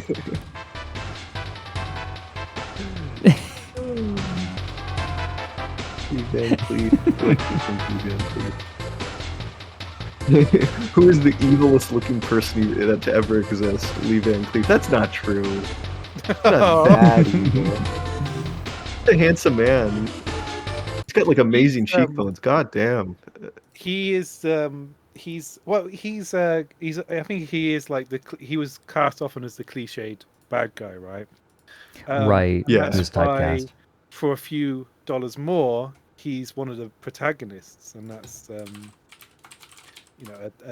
sort of uno reverso in that film, because he's also set up in an sort of ambiguous role to start with. Right. That's a weird film. It's got Klaus, what's his name in it, in like one of his first roles. I really need to watch it. God, I can't believe I haven't watched it yet. Klaus Knudsen. Hold on. Like the... Okay, I want to keep watching this. I'm like, we've gotten so off track. I'm sorry, like, I kind of got distracted by Limes being like, hey, Fred, send me a photo of your hand. Yeah, hands. Charlie finishes his tale by concluding, "It is my own opinion, since I met the wild woman Oh, also, Masamune, thanks for the 6 months. 15 years ago, that because she spoke the Douglas tongue, these creatures must be related to the Indian." In another tale recorded by Burns, a woman by the name of Seraphine Long is kidnapped by a young man Sasquatch, who smears tree gum over her eyes to seal them shut. She is taken to... Thank you, Treebeard. Okay. Limes showed my hand to her stream, and I immediately got, like, a small cluster of new followers. Hand enjoyers being outed tonight. to a big cave in the mountains where the Sasquatch live. The floor was covered with animal skins, soft to touch and My better best woman preserved voice. than Oh we my preserved goodness. them. A small fire in the middle of the floor gave all the light there. She lived among the I think I give Sasquatch up. family for several months. I had learned a few words of their tongue, which is not unlike the Douglas dialect. By the end of the story, the woman is released by the young Sasquatch and returns to her tribe. She eventually gives birth to a baby, presumably the son of the Sasquatch man. It dies soon after. It is curious that in both stories, the Sasquatch are explicitly stated to speak the Douglas dialect, or Douglas tongue. That is to say, the language of the Douglas First Nation, or Hawkshaw. Sasquatches are wild humans, humans that simply live in isolation from other tribes in the deep wilderness. They were not ape men, or the modern concept of Bigfoot, but were people. Stories like this shouldn't exactly be surprising to find after the countless wars and forced removal of Indians from their original lands. Yeah. Some families, or maybe even whole tribes, may have tried to live in seclusion in the remote regions of North America for a while. I'm going to say something that might sound a little controversial. But the way that you've talked about it so far, and the way that they're trying to make these people as evidence of Sasquatch, it almost feels like a final erasure of humanity. Like these people that we have driven from their lands, forced, like, they're living in hiding. They're not humans. These aren't humans. These are mythological creatures. Yeah. It's like, it is the final stripping of dignity. Or that they're like subhuman, they're like ape men. Right. It's pretty rough. It's like, man. Oh, yeah. There's some undertones in this, but I don't touch on them that much. Yeah. Like they don't want to accept it, that they could just be humans. Yeah. Especially when the Native Americans that are relaying these stories are explicitly saying that they're humans. Right. Because in the Yeah. original Sasquatch story, like the interview at the end, he goes like, "Yeah, it's my personal opinion that I think they're humans. They're human. They're Indian. They're related to us. They just live out in the woods." And they just ignore that. You just ignore that detail. Right. Yeah. It's like I don't want to think about them. I want to think about Sasquatch. That's cool. That's Starry cooler. Pebble says Fred continues with the ice cold take. I mean, I was going to say it's an extremely common thing you see with the dehumanization of people is Yeah. a very common theme. Yeah. White colonizers getting milkshake ducked. Are you familiar with the term milkshake duck, Trey? What's milkshake duck? That sounds. I don't know what that hold means. on, let me see if I can find the original post. tweet. Yeah, here we go. Trey's Twitter. I opened Twitter and the first thing I saw was Trey tweeting during the stream about Here we go. Twinks. Here we go. The whole internet loves milkshake duck, a lovely duck that drinks milkshakes. 5 seconds later, we regret to inform you the duck is racist. See, the thing is, Trey's not as Twitter brained as us because his Twitter is so full of like him tweeting about twinks. That's a difficult. Because okay, I'll defend myself. I'm tweeting about. I looked up who is the author that worked with Lovecraft that made up that one creature, and then I saw his picture on Wikipedia, and he's a beautiful man. Oh my gosh, very handsome man. It's sort of like based Trey. Am I wrong? Look how handsome this man is. This man's a very handsome man. Here, let me see. I'm saying he's. Oh my god. Clark Ashton Smith. He's very pretty. He looks like he's breathlessly about to tell me about the time that he was transported to like the time of dinosaurs. And I will sit in rapt attention. I will talk, but listen this is apparently one of Lovecraft's friends. He looks like a Lovecraft protagonist. He does. He does. Like, oh, the tousled Lovecraft had hair. all these weird ass friends. Like, who's the guy that made Conan? Who all the photos of him, he looks like a mafia, like mob boss. He looks like Al Capone. What's his name? Robert E. Howard. I've had all these weird friends that were Lovecraft's weird himself. He's incapable of smiling. I think I think the lesson to be learned from this is that you can only be a writer if you're pretty. Look, this is the guy that invented Conan. Yeah, there you go. He's ripped too. He's muscly. This is funny because Lovecraft was a weird. Mike's the classer for muscle years. he does look like Mike Muscly Mike's the classer isn't real. He can't hurt you. Oh my god! Oh my god! My cat. Conan the Barbarian is the most disappointing thing since my son. That's a really good impression of Mike or Mr. Plinkett. Sorry, they're two different people. But unlike my son, at least Conan the Barbarian could push a wheel.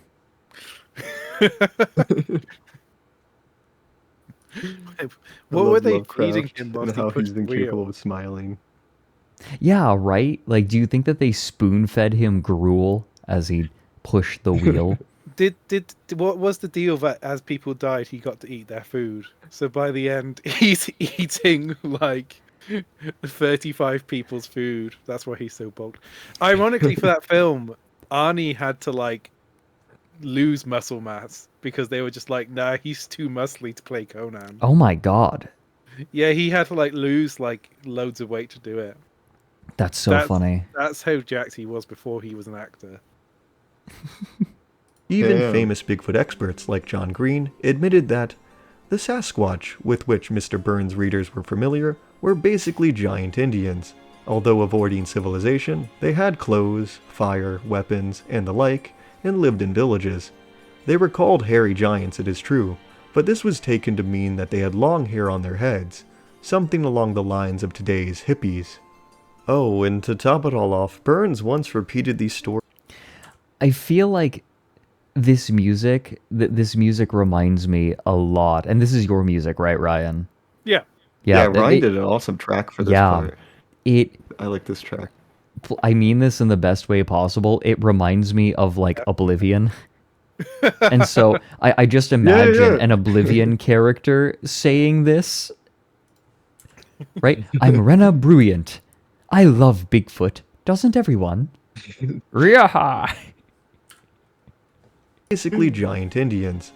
Although avoiding civilization, they had clothes, fire, weapons, and the like, and lived in villages. They were called hairy giants, it is true, but this was taken to mean that they had long hair on their heads, something along the lines of today's hippies. I swear it sounds like it sounds like Oblivion dialogue. Oh, and to top it all off, Burns once repeated these stories for the December 1954 edition of Liberty magazine and revealed I want Liberty from having to look at this child's face. It's like the kid. That's King Charles. That's the current king. That's my ugly king, little kid. Trey. That's my king. Yeah, that's Ryan's king. You keep his name in your mouth.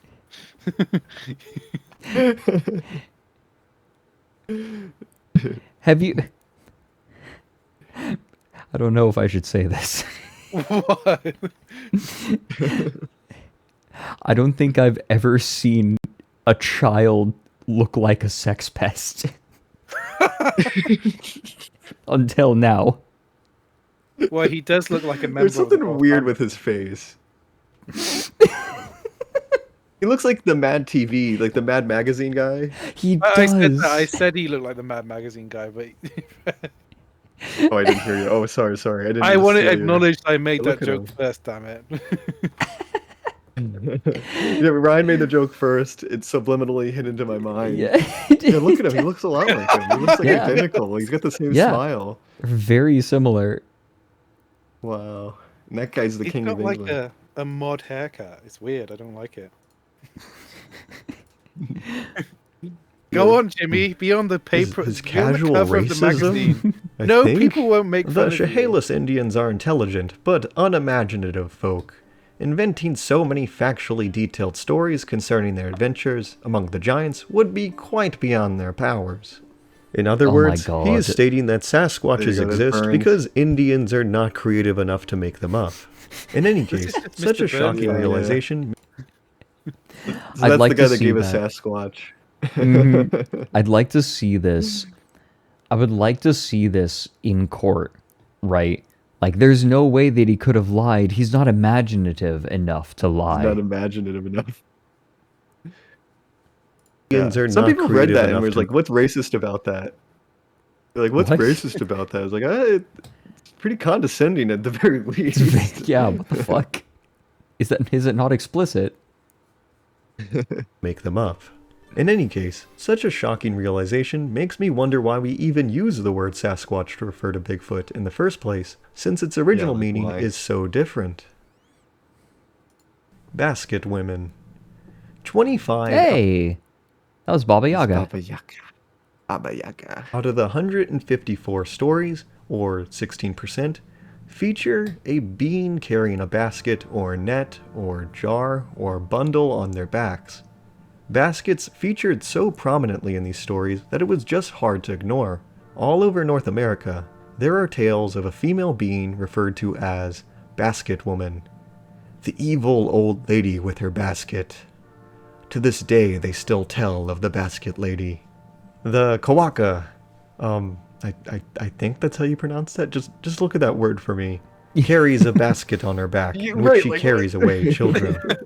I remember there was a comedy skit. It was a stand-up comedy bit, and the dude was at a casino, and one of the people was like one of the dealers was a black man who had not taken on an anglicized name.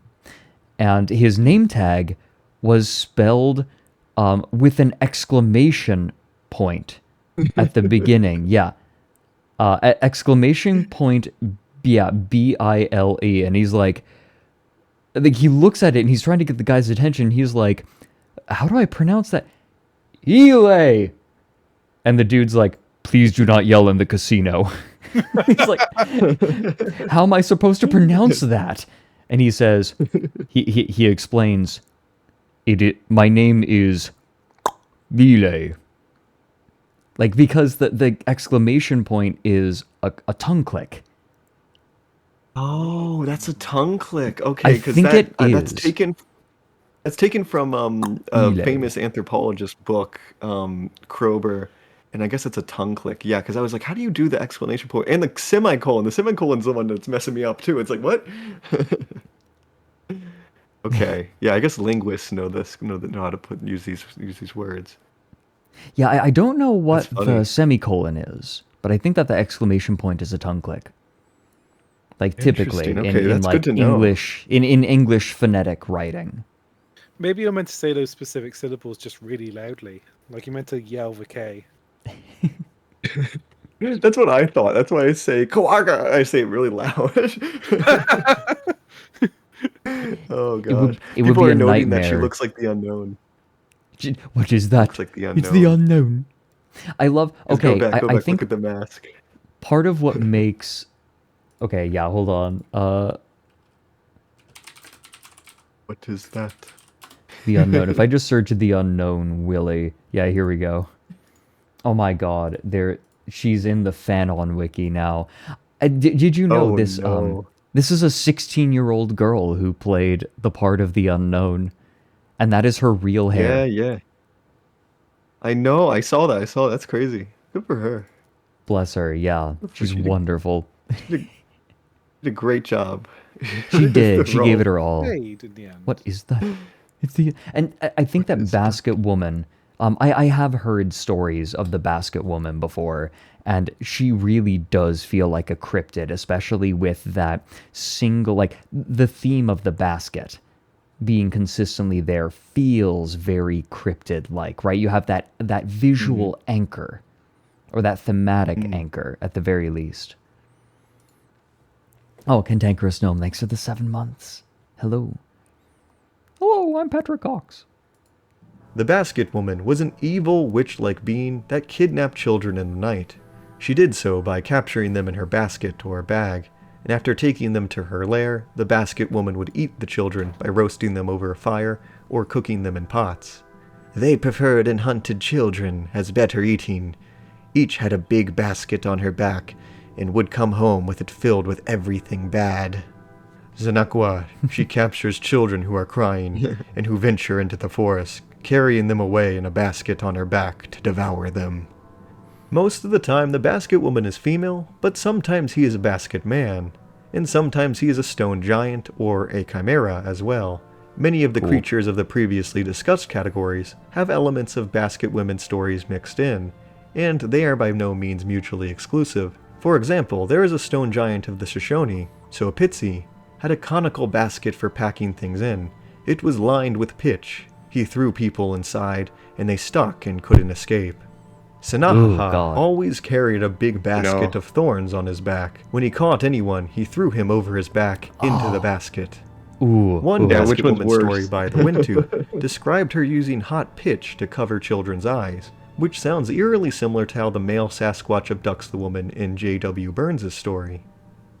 Basket Woman stories are almost always geared towards children, and frequently start or end with a sinister warning to stay close to your parents and your home. Don't go out there in the dark, the young father warned his children. Stay here, close by the fire, where we can see you, he added. They must beware the Basket Lady. To this day, they still tell of the Basket Lady, who now lives on in the many different places those sparks landed. Do not stray too far from the light of your family fire, or go off into the dark of night, making a lot of noise, because we cannot be sure where all the sparks went.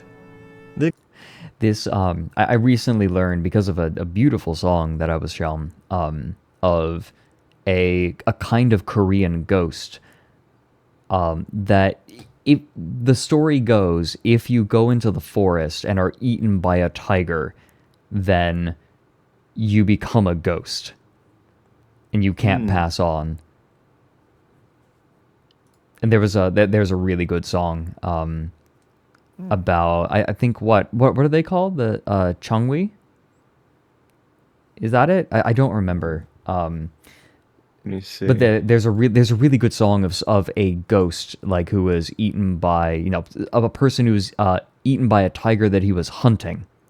Like he was hunting a tiger, he gets killed by the tiger and he becomes a ghost, and then he lures another person in to the forest to be killed by the same tiger so he may be replaced.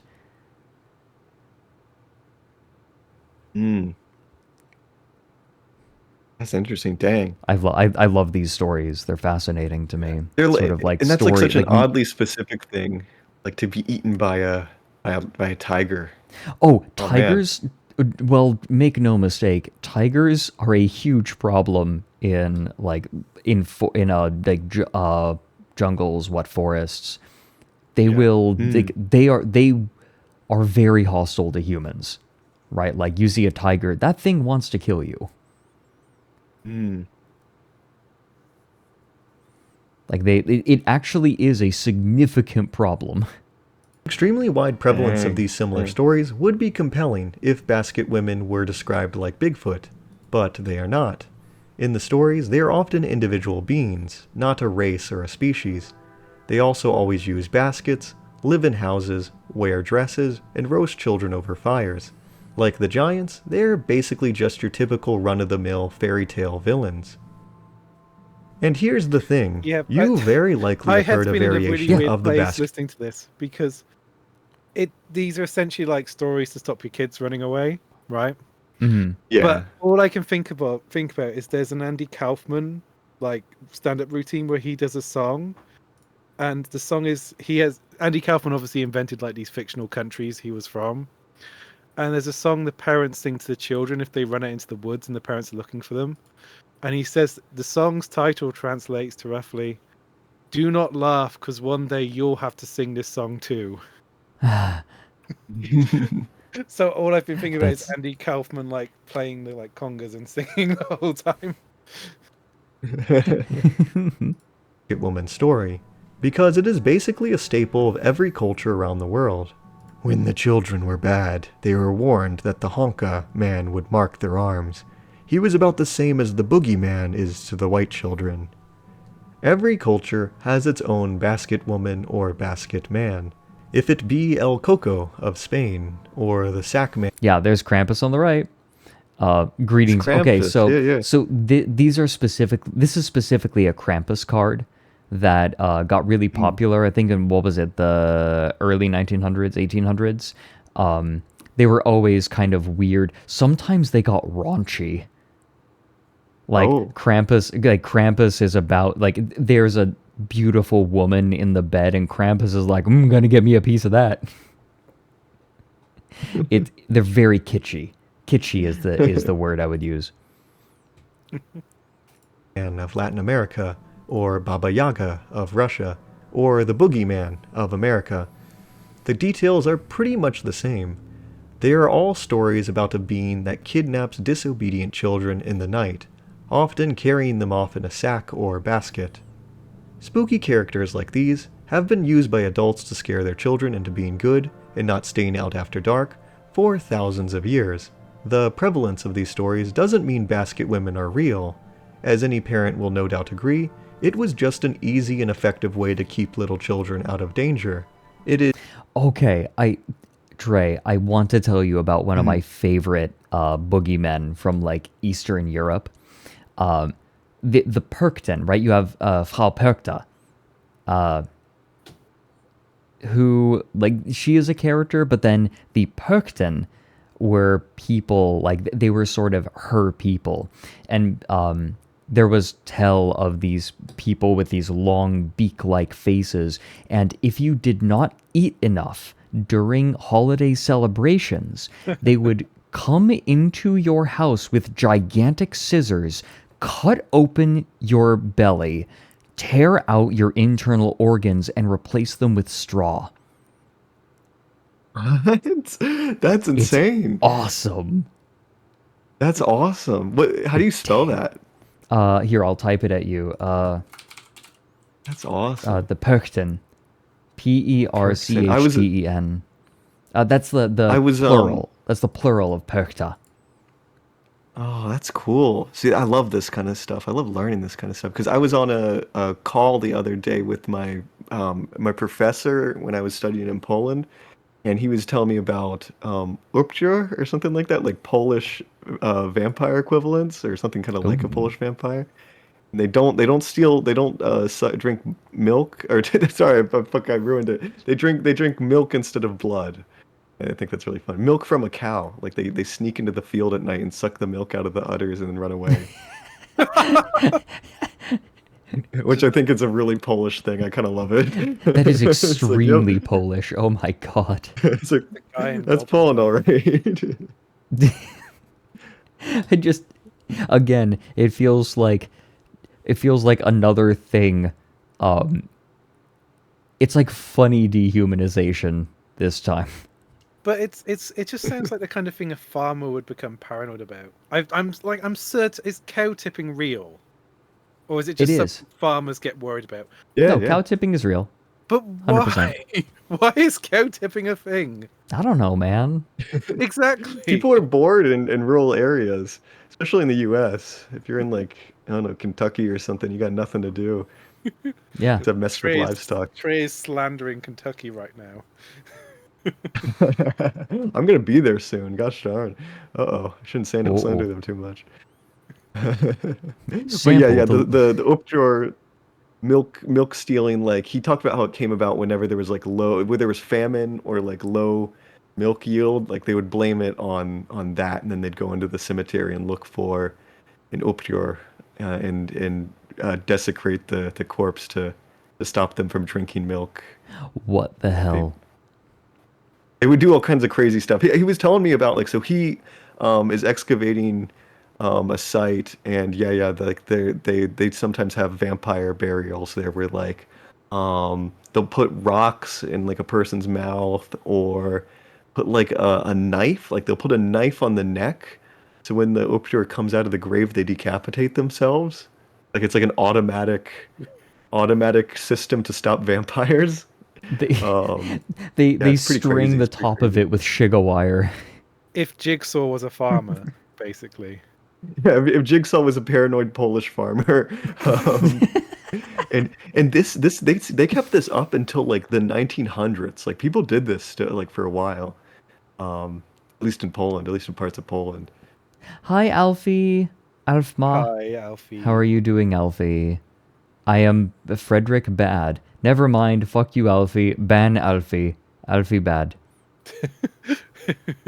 Now I'm on Fredrik's stream. I'll list all the bad things he's done to me. Number 1. Fredrik once used the wrong version of one of my pieces in his one of his episodes. In one of my videos, yeah. Yeah, one of your videos used the wrong version. Oh, so hey, they actually did it. Oh, okay. That's what distracted me. Oh, no. I was like, why has the moderator deleted all Alfie's messages? I can't believe that Alfie is fucking dead. It was a good run. Fredrik tried to tell me crypto. This is the second time. You want to be the third?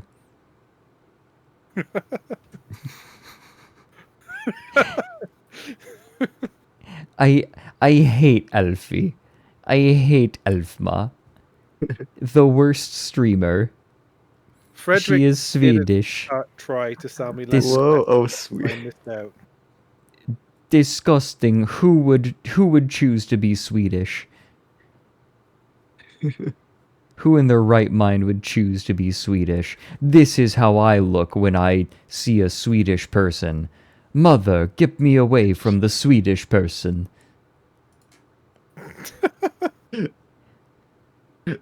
Look at those Swedish hands on the left there.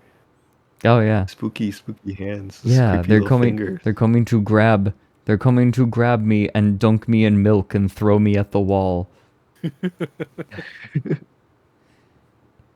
You are LARPing, Norwegian bitch. Don't talk to me. Did not even sound Swedish. Good. I don't want to sound Swedish. Wouldn't ever want to. You have to remember, people's exposure to Sweden in the US is mainly through Swedish Chef. Swedish Chef and SpongeBob saying Leif Erikson Day, Hinga Dinga Durgan. Hinga Dinga Durgan. Hinga Dinga Durgan. And Joel. Yeah. This is like, you've got to, Swedish people have got to own it. It's like Christians being primarily associated with Ned Flanders. Okay, yeah. That's fair, though. Gosh, ding diddly darn it. Is perhaps intriguing that such a similar story appears to have been invented several times by humans around the world, and independently, but this is beyond the scope of this video. The point is, another huge chunk of native Bigfoot stories appear to fall into this category. Boogeyman-like beings made up to scare children into behaving. The basket women are also not Bigfoot. Bullshit. Bullshit, Trey. My version of Bigfoot has a basket. He's a basket weaver. You joke, Yeah. but that's like a legit. Like, there's people out there that like no, like Bigfoot once knew how to weave baskets and build houses and fires. They just choose not to now. And forgot. Like, what? Yeah. What? This is the cryptid equivalent of I totally have a girlfriend. She's in Canada. Trey, can I ask you a serious question? Sure. This is not so serious, but it's a question.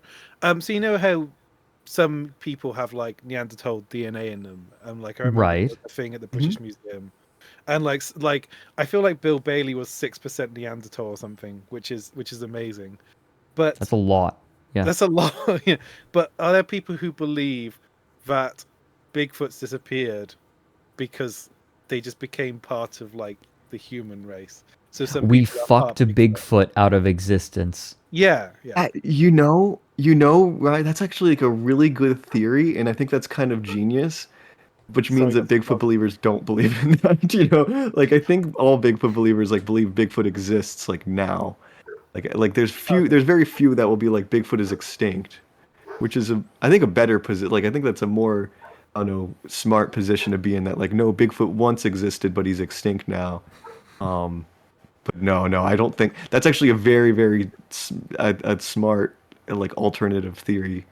But no, because like yeah, you could say that maybe this is like a relic on a human other human subspecies Right. or something like that. But no. Yeah, I don't be want to. ape-men. Yeah, I don't want to fuck 6% of Bigfoot. I want to fuck 100% of Bigfoot. Ryan. Summary of the 89%. If this diagram looks crazy, that's because it is. This was an incredibly Insane diverse collection diagram. of creatures, spirits, monsters, and characters lumped together as if they were all talking about the same thing. But when you really take the time to read each one of them individually, the sheer amount of differences pile up. I really like the idea that the basic argument that is being made is that the Native Americans actually only have one cryptid, and they have written about it over and over and over again. It's just this one. There's no alternative. There's Like, no alternative. if Even when they say like ottermen, they actually mean Bigfoot. When they say owlmen, they actually mean Bigfoot. Like, yeah. Actually, this works only if you approach it from an ad hoc perspective. Like, this only works if you want Bigfoot to exist. At this point, I feel like they should just try to make a tulpa. Scruffian, we have Suburban Sasquatch has been mentioned in the episode, but earlier on. Yes. I feel like we could just have fun by just making that noise at each other. Like the entire stream could just be us 3 doing hours. Men only want one thing, and it's fucking to make the suburban Sasquatch noise at each other. I think you're right. You're 100% right. Like, what do you think he's thinking about?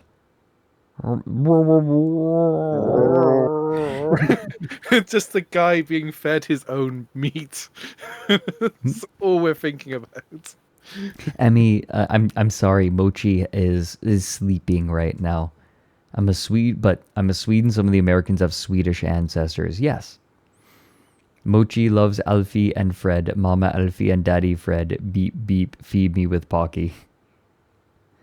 Stuff Pocky down Mochi's face. One of them individually, the sheer amount of differences pile up.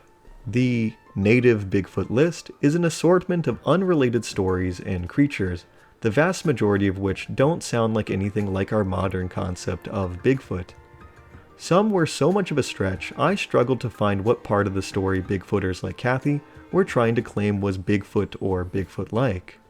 It is as if someone grouped a whole slew of random pop culture monsters and characters all together, as if they formed some kind of coherent whole. You could have just as easily have done this with the monsters of European folklore. You know that big guy Goliath King David fought? Guess what? He was a Sasquatch the whole time. And you know that really tall Roman emperor? He was just a Bigfoot the whole time too. You might think that's a joke, but that is a legitimate thing I've seen some Bigfoot believers claim. Look at this chart that was in Expedition Bigfoot Museum. Like, what? Okay, one thing at a time. These are very different beings from very different stories with very different personalities and descriptions. I feel like piece of art, by the way. I'm gonna every time I see this guy's artwork, I'm gonna mention it, but it's beautiful. It is beautiful. Oh yeah. He's great. He's great. I love how we can track your brain diminishing as you write this script. Yeah. Like, you are falling apart. I'm You getting are more frustrated. Lumping them together as Bigfoot-like or Native American names for Sasquatch is such a gross oversimplification and mischaracterization. I forgot about that one. It is in my scholarly opinion that 89% of the Bigfoot-like creatures and stories just flat out shouldn't be on the list. As we have seen, even the original Sasquatch story doesn't really meet the standards of what we would recognize as a Sasquatch today. But don't just take it from me. Here are some customer reviews on Amazon that felt the same exact way. Thought it would be interesting to see the links between Bigfoot-like creature stories across the states. But really only a handful of the stories were really recognizable as being Sasquatch-like. The vast majority were bearer-rabbit-like creation myths that just happened to have a giant in the story. Yeah. It still felt very stretchy to attach any Sasquatch link. There are many giant myths in Europe too, but you wouldn't attach any other meaning to it. Hey, I said the same thing. Great minds think alike, I guess, random Amazon customer. So after all that, this left only 17 creatures, or 11% of the original list we started out with, that were actually described as something vaguely like a Bigfoot. Mr. Some Harry people Man. might think I was being overly strict, but I really wasn't. Alright, so I got updates on Piamu Pits and Moo Pits. That literally translates to Owl Man, or Owl Cannibal in Comanche. And it's explicitly described as like a beaked owl man. And the reason I left it on this list is because Kathy Strain's book is incredibly misleading, and she selectively left out bits of the things she was quoting. Oh my god! Which makes it sound more like Bigfoot. She quotes an anthropologist in her book, but she uses some of his quotes and then leaves out several words. Like, she left out that he says that, like, yeah, it's usually visualized as a beak. It has an owl beak and stuff like that. She left it out. She read it, and then I presume she read it and she left it out for her own reasons to make it. Stop calling me Fredfoot. Who knows? No, fuck you, chat. Stop calling me Fredfoot. Ban anyone calling me Fredfoot. But yes, Mupits means owl in Comanche. It means like a type of owl. Are there any other details on the owl man, the Mupit story, the owl man story? Oh, an interesting Ryan, detail no, is don't that he's answer that. associated Don't with... answer that. Ryan is trying to fish for things he can make fun of me for. I need this, Trey. I need Don't this. do Trey, no, answer don't. me. Well, I was gonna say that Mupits is related to fossils, like mammoth fossils. Like Oh, that's cool. Comanches would look at mammoth fossils, like woolly mammoth fossils, and say that those are Mupits bones. I don't know if that that's helps cool. you or not. It's a nerdy answer. I don't know. That's actually kind of cool. Yeah, Mammoth. yeah. take So that. it seems like it's more like Native Americans were finding fossils and didn't know how to interpret these giant bones, and believed it to be a giant owl man. Yes, and then a lady from California was like, actually, they meant to say Bigfoot, just that kind of stuff. It's a mess. It's a mess. Actually, Goodness. it's like the opposite of actually. Like, actually, you meant this. It's like you're... Imagine being this nerdy and also this malicious. And this wrong. Yeah, like I was trying to figure out like how malicious any of this is, like, but there's some stuff where I'm like, I feel like you have to know that you're kind of being dishonest. Like, Right, you'll see like- it later when like stuff is like like she quotes something and then skips sentences or skips words. So like you're at a certain point, I'm like, okay, you have to know, right? You have to know what you're doing is kind of dishonest. Yeah. But I don't know. Who knows? Only Kathy Either- Strain would know that, and she's silent. Either she is purposefully leaving out information that would contradict her claims, or she is so boneheaded that she like didn't see the parts that like okay, no, let me rephrase this. She either was purposefully leaving things out, or she was so blinded by her desire to find Bigfoot that we can't tell the difference. Yeah. I've had conversations like this where it's hard to tell. It's hard to tell if it's like earnest, like if you're just so much of a believer and so desperate, you're like just finding anything you can get. Yeah. Hi, Paige. It's weird. Lucky Bun. It's weird, especially with Moo Pitts. I'm sad that I didn't include it in this video because how she quotes Moo Pitts is very, very dishonest. Like in my opinion, it's very, very dishonest. Where a sentence has been chopped up and then spliced together with another sentence. Like she cuts off a sentence mid-sentence, the thing she's quoting. Hold on, But doesn't Ryan, I'm clarify about to that. make a reference that you'll be very happy with. Go for it. I say with some trepidation. Here we go. I love this bit. Oh yeah. Here It's comes the great. bouncing ball of justice. Tonight on Rock Bottom, we go undercover at a sex farm for sex hookers. I keep telling you, I just broke sorghum here. Uh-huh. And where are the hookers? Round bed. Oops.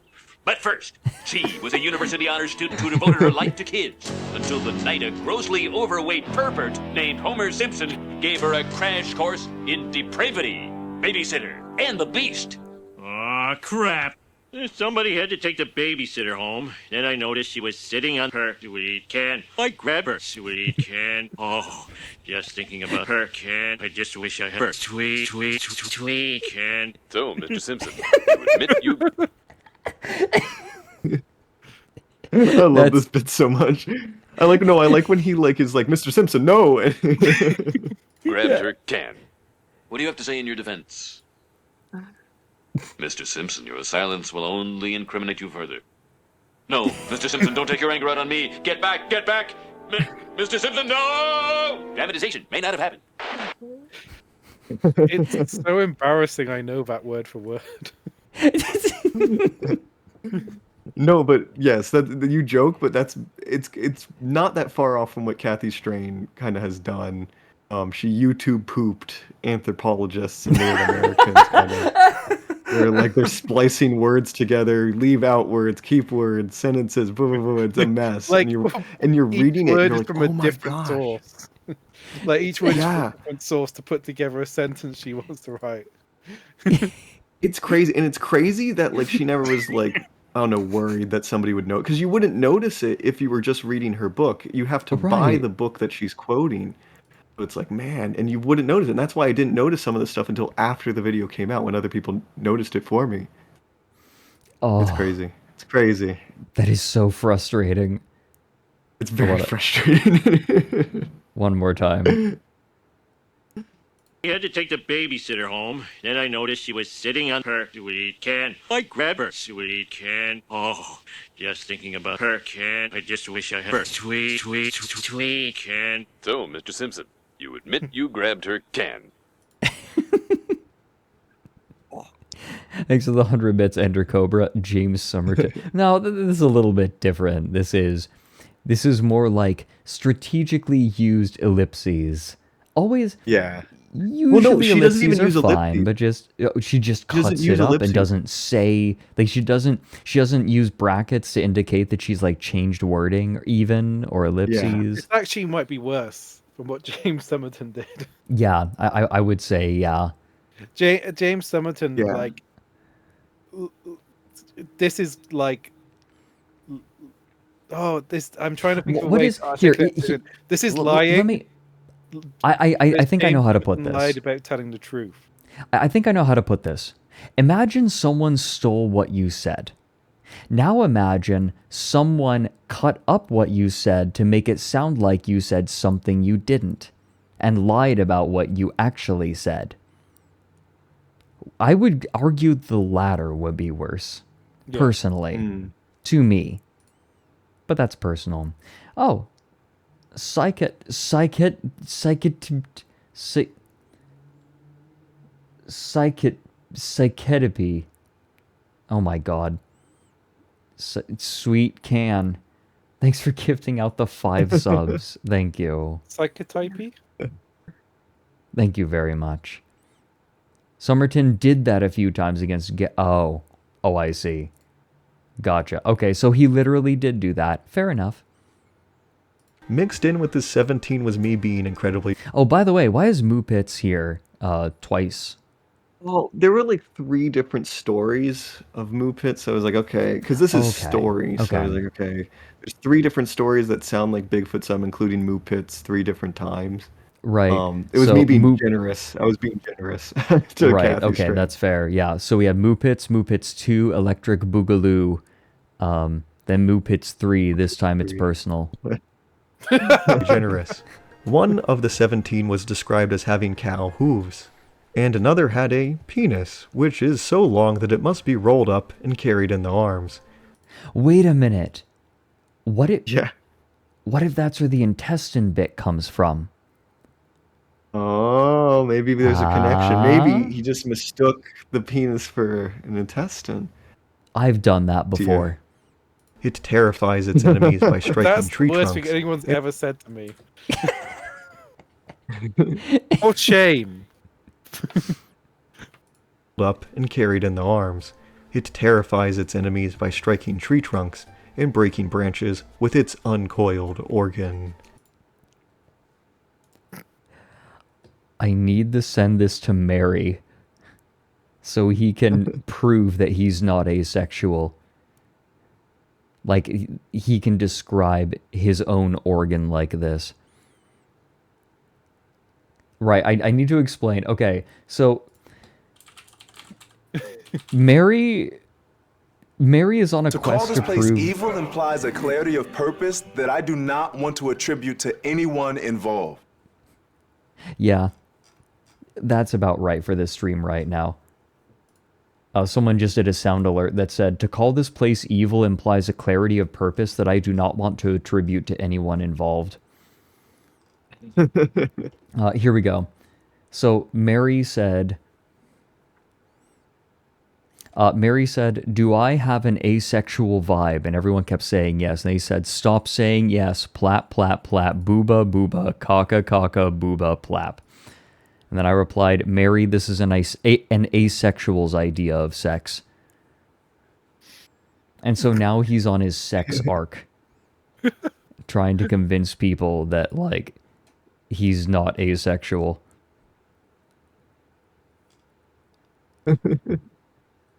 Oh yeah, that's why he was doing the sexy skibidi stream. Yeah, I am the king of sex. I am the king of sex. I'm just checking this is all safe for work, Fred, before you get banned. It's fine. It's fine. It's fine. Just checking. What would I do with my evenings? Oh man. I could go on to talk about each individual one of these in depth and highlight the swing your dick from side to side. Come on, everybody. You're gonna have to explain that as well, Fred. You can't just randomly. That's fine. I feel like it's better this way. There are many inconsistencies to the modern idea of Bigfoot. But for me, I felt it was more fitting to focus on just one.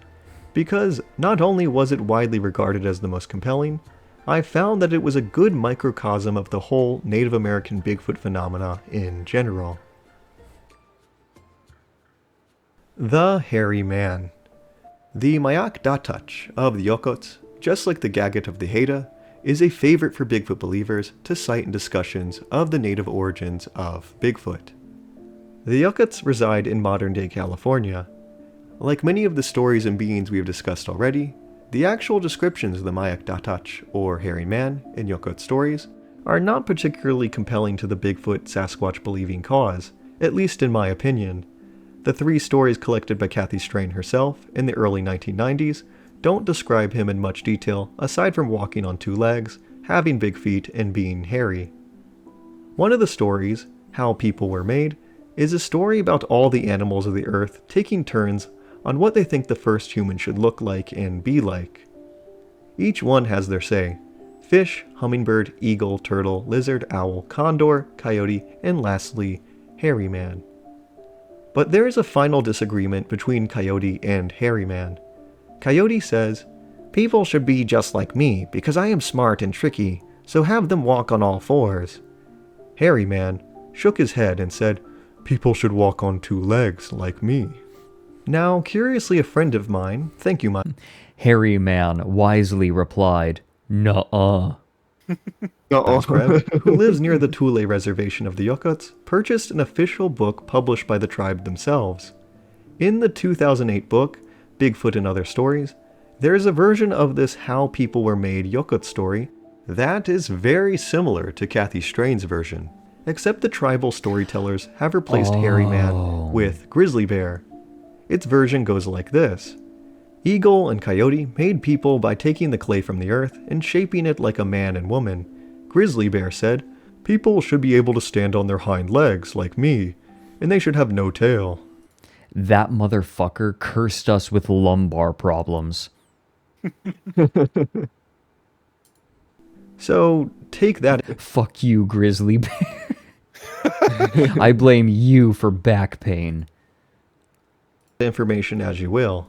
In any case, Coyote and Hairy Man agree to settle the disagreement by racing to a rock. Whoever wins decides if humans should walk on 2 legs or 4. Hairy Man, of course, wins. He actually just cheats, and the animals draw the 2-legged humans in the soil and breathe life into them.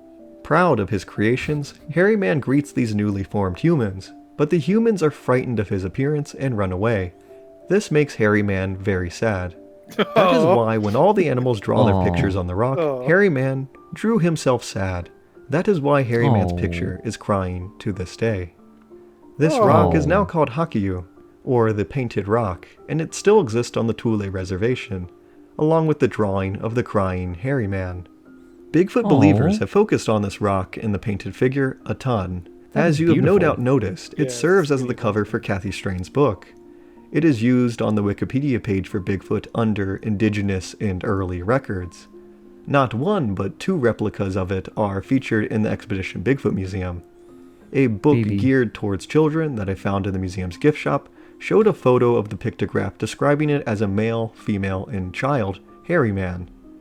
Was the Sasquatch a common animal to the Yokots, or some kind of supernatural being? Famous Bigfooter Loren Coleman has it proudly tattooed on his forearm, and recently the International Cryptozoology Museum in Portland, Maine displayed a painted reproduction, albeit temporarily. Within an About section for Kathy Strain in Christopher Murphy's Meet the Sasquatch, the painted rock is described as Bigfoot pictographs, the only known prehistoric paintings of Bigfoot. Elsewhere, Murphy states it is reasonable to assume that details on how a Bigfoot looked and behaved are only present in Yokot's culture because of a direct observation of a flesh and blood creature. God. The Mayak Datach appeared on 5 out of the 6 native Bigfoot lists I examined. It is not unfair to say that the Mayak Datach, or hairy man of the painted rock, is the crown jewel of the Bigfoot community when it comes to the Native American Bigfoot. But what do the actual Yokots think about this? At this point in my research, I was kind of sick and tired of speculating what a particular tribe or native person meant when they gave an anthropologist an interview 20 to 100 years ago.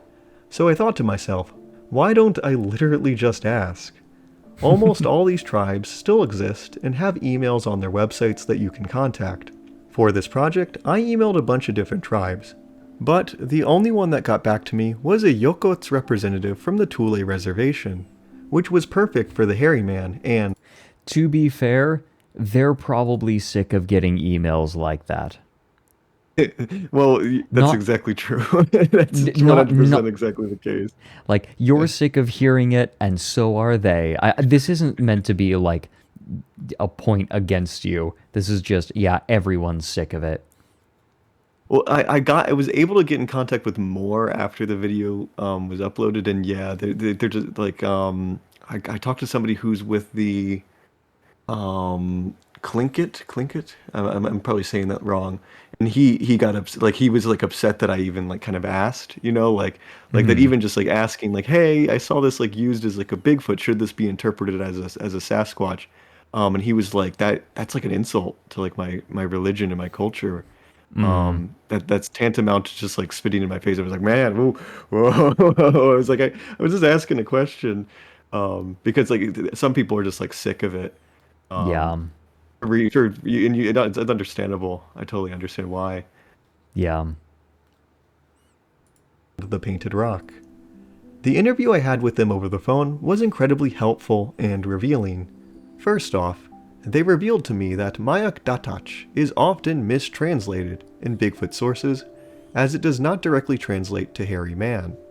It is also mispronounced by Bigfooters as Mayak Datat, when it should really sound like Mayak Datach. In the Yokots language, it literally translates to Mayak, meaning big, and Datach, meaning foot. It is also not the saying it proper wrong, traditional name. and I kept on sending it back to the Native American lady representative, and she was like, "Yeah, you're still saying it wrong." And I was like, "Okay, no. It's something that like because it's the Datach, like it's a sound that doesn't really exist in English."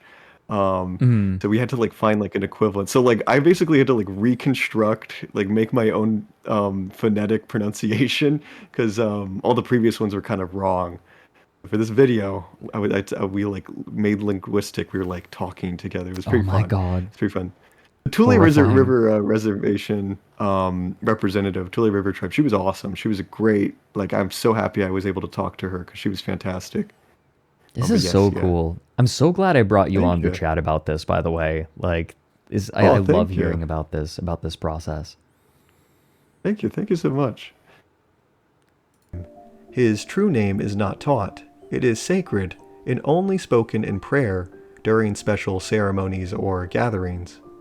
As for the wider Bigfoot community's interpretation of the painted rock and Mayak Datach, the Yokots representative stated that, "We know it as a spirit. It's a spiritual being. It can be in our physical existence or in the other world." They went on to say that, "We kind of had problems with Kathy Strain because she did come up and interview some of our elders quite a while ago. And the story that she was given was the story we tell our kids. Like, don't go outside, something's gonna get you. Back in the day when our elders were little, they were told not to go out or you're gonna get eaten by Mayak Datach."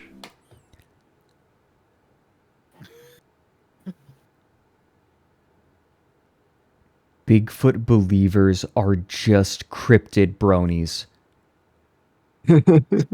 They're getting way too invested in media that is meant for children. That's basically what she's saying. She's like, yeah, like this is for little kids. We don't actually believe this. Oh gosh. Oh Kathy. Oh Kathy. She, Kathy Strain, took it literally and has gone on to lecture saying that that's what they're known for, that's what they do, when really he isn't, because in our culture it is a very sacred being. He's a caretaker of our... Okay, you know what? That was really rude to bronies. Never mind. Let me...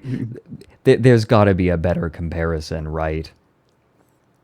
You know what? Yeah, this is more like Teletubby enthusiasts. Yeah, I was trying to. That's what it's more like. Because I feel like I know good bronies. I don't know that I'd be a little concerned about someone who's really into Teletubbies still. Like Humpty Dumpty or something. Our land and culture. When people pass, he is one of the spirits that walk with them.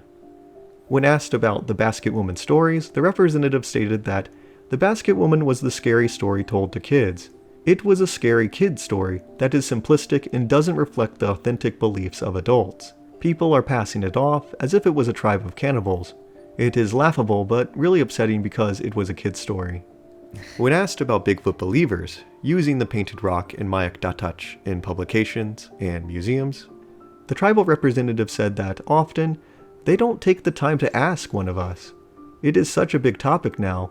If people are going to be publicizing and giving so much attention to the Bigfoot, at least interject by setting stuff straight. Yeah. In short, from our discussion, I learned that Mayak Datach... to interrupt. If you go back, Trey's been making this video for like, how many years? Oh yeah, for like at least two. Yeah. That interview was conducted in like January of 2022 was when I did that. That was in my old apartment, which is crazy. It's crazy to me. It's been a long time coming. And then like I went back, I came back and talked to her again after like not talking to her for like 2 years. I'm like, hey, I got some more questions. Like, how do you pronounce this? So it's kind of funny. She was like, oh yeah, it's you again. Yeah. It's like I'm a vastly different person now. Oh. Yeah. Because I was still working on this when I was with my ex. My ex was not helping me out, but I remember telling my ex about this. And then like we've since broken up. We go to separate directions. I've moved out of town. It's like, man, this video has like followed me on like all these journeys. And then if you saw earlier, like I went to like the Pacific Northwest for this and went to the South. Like I went all over the place. Like this has been a very, very long video. I've been keeping it secret for a while. Yeah. Well, you've done a fantastic job on this. Thank you. Hey, thanks for the 6 months, Hobgoblin. I saw feet in the title and came as fast as I could. Oh, good. Great. Trey, I'd like to point out that, was it Mayak Datach? I know I'm going to pronounce it wrong. Oh yeah, that's fine. But they keep translating it as hairy man when literally it means Bigfoot, right? Bigfoot, yeah. Like literally, and sometimes that's it. They just like they were given a slam dunk and they gave it up. It's like pure coincidence. It's like it seems like it's total coincidence, and Kathy Strain got it wrong and translated it as hairy man. When it's the literal translation is Bigfoot. All it would have taken was like a tiny bit more consideration. It's very funny. Yeah, I only noticed it kind of after I was kind of done. It's like, yeah, that's weird. Like, I don't know. See, here's the thing: is Kathy Strain, she makes these claims about the Mayak Datach a lot, and the thing is, she visited the Tule River tribe in the 1990s, and I don't know who she talked to. I don't think she ever explicitly states who she talked to. So she very well could have gotten information from like another person, like another elder. And so maybe her information is right. Like that's the thing is like you get regional variations of like the same stuff. Right. That's why there's like slightly different stories. Like if you notice like the story that's published in a book by the tribe is slightly different than the story that Kathy Strain gives of like the creation story. but like, and so like they're similar, but so like maybe she got it from like a slightly different source. So maybe like their version's a little different in a different region. I don't know. But yeah, the Mayak dot touch thing is really kind of funny because I've also seen it translated as Mayak no no, like big man as well.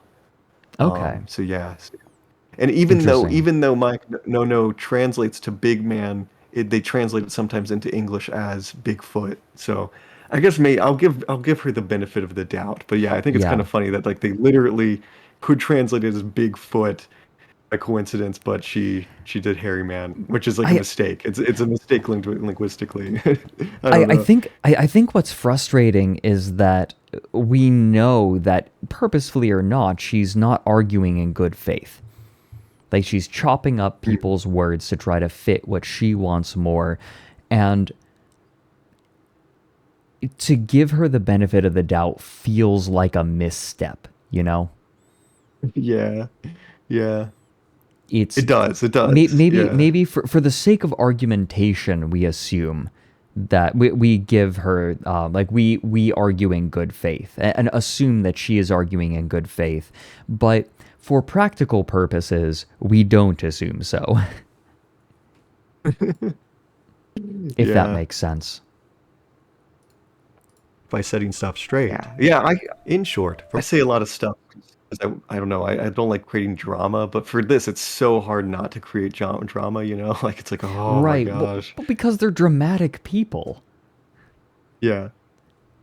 From our discussion, I learned that Mayak Datach is an incredibly sacred and spiritual being, and the Bigfoot community's interpretation of him as a flesh and blood creature or an ape-like species is not correct and doesn't reflect the actual beliefs of the Yokuts.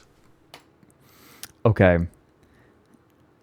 I thought you'd appreciate this. I'm playing a game of Mage the Ascension right now. It's set are you familiar with the World of Darkness at all? World of Darkness. It's the same setting as Vampire the Masquerade. Oh yes, I am. Yeah.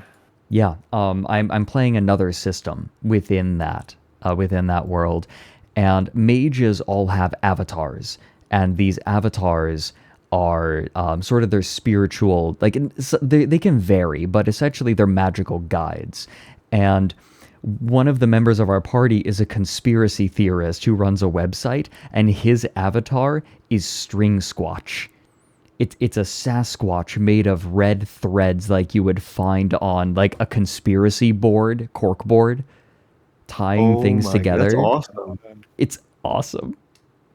That's genius. That's actually like a really genius design. It is so good. Yeah, no, our GM is amazing. Hi, Mary. Mary, hi. How are you doing? Mary, we were just talking about you. My favorite asexual streamer. Yeah, our favorite asexual streamer. You want to talk to the dinosaur man? Would you be willing to chat with Merryweather? Sure, why not?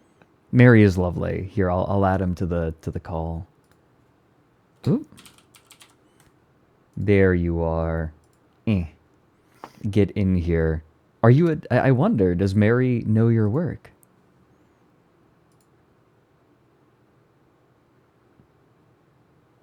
It's him. Yeah, the real String Squatch. He's coming in.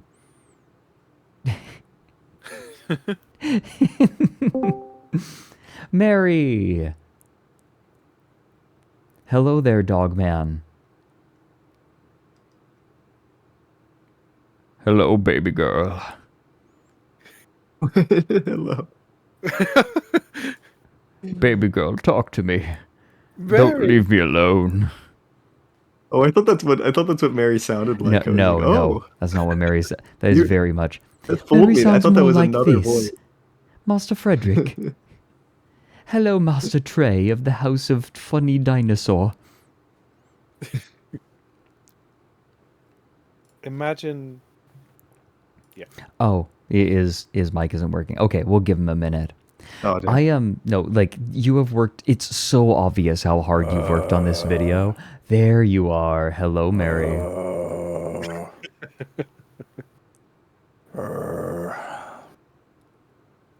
Is that the sound you make when you're not having sex? Yes. I just got done having hardcore homosexual intercourse. My God. That's amazing. Then I popped on twitch.tv/Fredrik Knudsen, and I saw that he was talking to the dino guy. The dino fella. The dino dude. The dino thamer. I wanted to ask him about the ancient civilization that moved pyramid blocks with their voices. Oh my God. I wanted to ask him. There's this fucking guy on TikTok, and he's been explaining things to me. Okay, Trey, now I'm gonna explain it to you. All right? Okay. Yeah. So listen up. Here's a little lesson in history.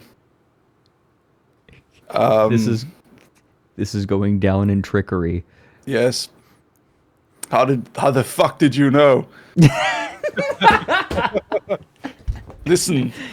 Okay. So apparently when the last ice age like ended or started or whatever, the 10,000 something years ago, or 12,000 years ago, there was a global civilization, because the reason why we know this, Trey, is because there were pyramids everywhere.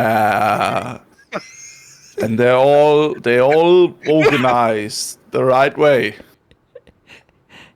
If you draw them on the map, it looks like 2 huge balls and a penis, I heard.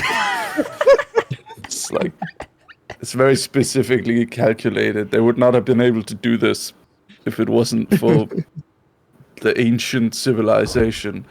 And back then they used mushrooms to unlock their mind. And see, the reason why all civilizations had dragons is because they had dragons. See, dragons have hollow bones. That means they can't fossilize. But yet all our different civilizations have dragons. So therefore, they had dragons. You see how this is all connecting, Trey? I can see it. I can see it. Yeah. This feels like an assault. And then Are you? And then Fredrik. Then they all had a Jesus figure, and they all had the flood. So at some point there was a big flood that wiped out all the dragons. Are you going to be okay for Helldivers in an hour and a half? And Hillary fucking Clinton won't let us believe this. Mary made it political. You know, we know that the aliens taught people how to make pyramids, because if we tried to make pyramids on our own, we would have made them upside down, and a pyramid isn't going to work if it's upside down now, is it? No. You also gotta factor in. You also gotta factor in the fact that they moved them with their voices. So what they do is they'd eat funny mushrooms, and then they go.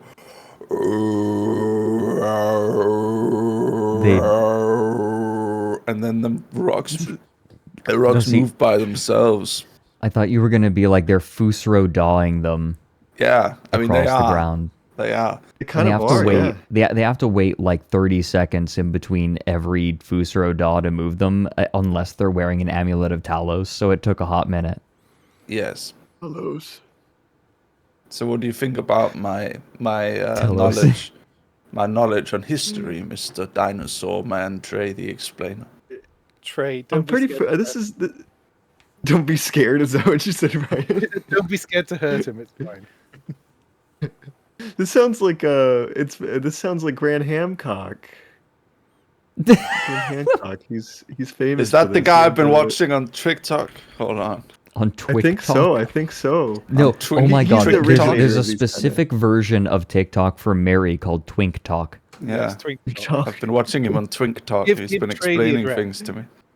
Yeah, this is him. No, this is not. Let me see. Yeah, no, this is him. You're correct.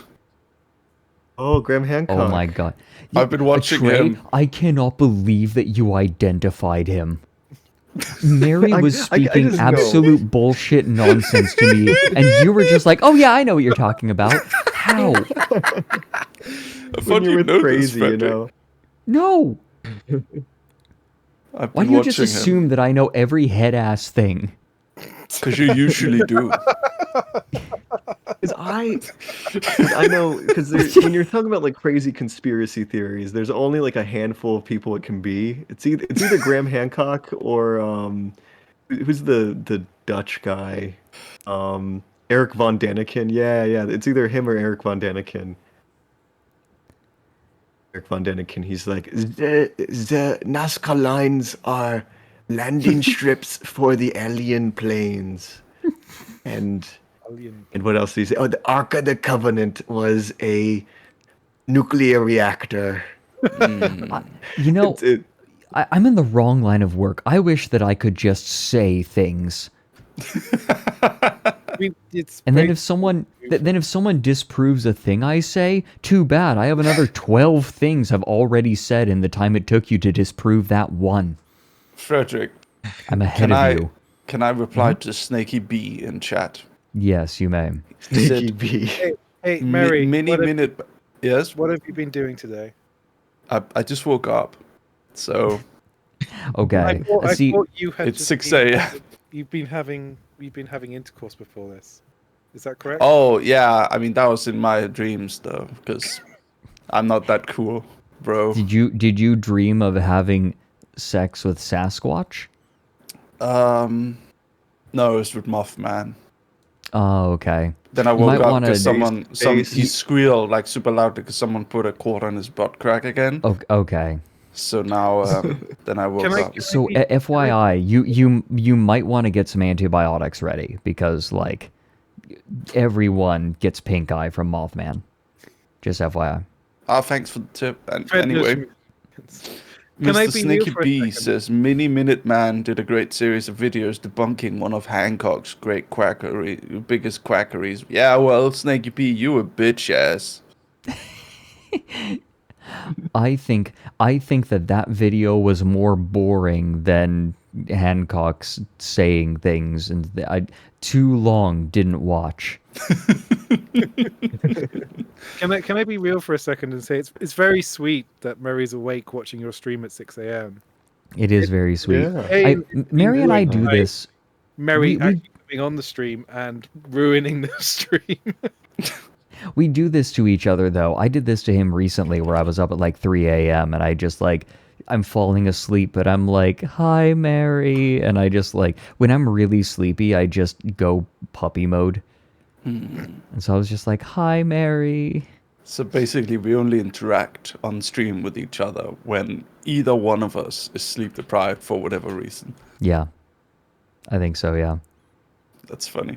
Today it's because we're going to be playing Helldivers. Yeah, it's gonna be fun. Anyway, do you need me to make some room so you can talk more about Mothman and Bigfoot? Would you like to stick around and finish watching this video with us? Because Sure. Trey recently released a video that that they've put so much work into, and it is fantastic. Basically, Hey, yo, Trey got 1 million subbies.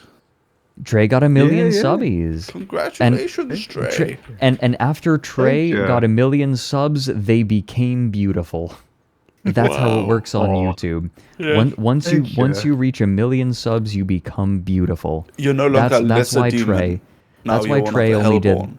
Yeah, Trey only did the face reveal after they got 1 million subs because that's when you become beautiful. Yes. Mhm. If You he rub it face on your revealed skin. before 1 million subs, he would have looked like a terrifying little goblin creature. Of You would have. course. They would have looked like. You see, and we could click anywhere. Like that, there are a lot of possibilities. Here we go. They would look like this. Cyclops. Like Cyclops. When you hit 500k, you get your second. There we arm. go. There. I would like to look. That'd be kind of cool. Well, I don't. Maybe I don't. With like Genie Wish, I don't want to look like that. Actually, kind of cool. Cool little Wait. mask. Here we go. Oh no! Wait. Yeah, that one. Researchers Kids agree like they that. can't speak Ray the is language there. of humans. Yep. This is a really great out of context. You know what? I'm posting this to Twitter.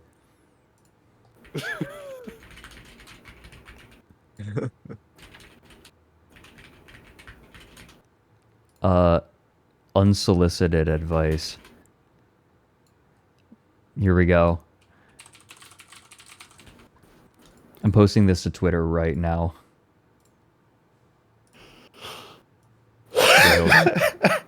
Here we go. No context. 5. Don't speak human languages. There. No text. It's posted. Don't speak human languages. That's awesome. Lest you be compelled to labor. Hey, I like that. Hey, that's a good reference. That's good. That is good. Yeah. Ooh. What? Like, actually, there's a short story from, oh shoot. It's, J.G. Ballard about, like, a civilization that has removed all clocks and methods of timekeeping. And they say, like, they ask, like, why did we get rid of it? We could work so much more efficiently. And they said, well, if we can time how long it takes someone to do something, we can make them do it faster. Yeah. Then we don't want that. Yeah, it's complicated. Okay. Honestly, kind of very good story. Honestly, it is I a kind of very like good that. story. Everyone sort of lives outside of a crumbling city that once was this sprawling metropolis. I could. Oh wait, this isn't real? No, it's not real. Oh, I thought there was It's not like real. an actual civilization that removed No, clocks. I was I'm- about to say, like, I want to move that.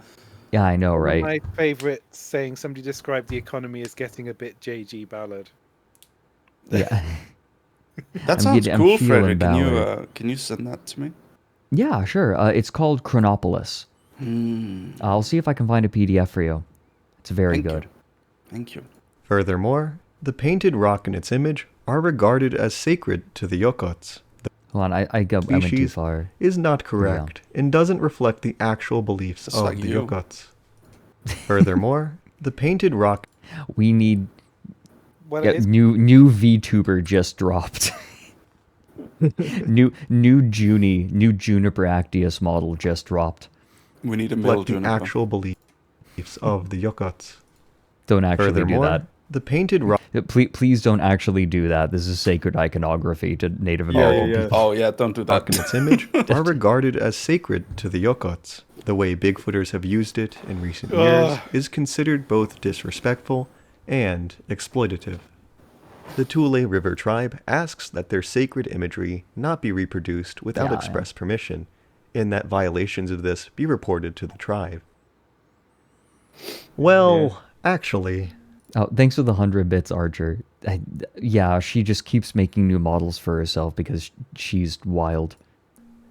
As we close out, there was something I encountered regularly throughout my research and thought was important to emphasize. The indigenous side of so many of these stories was often drowned out by that of Bigfoot believers.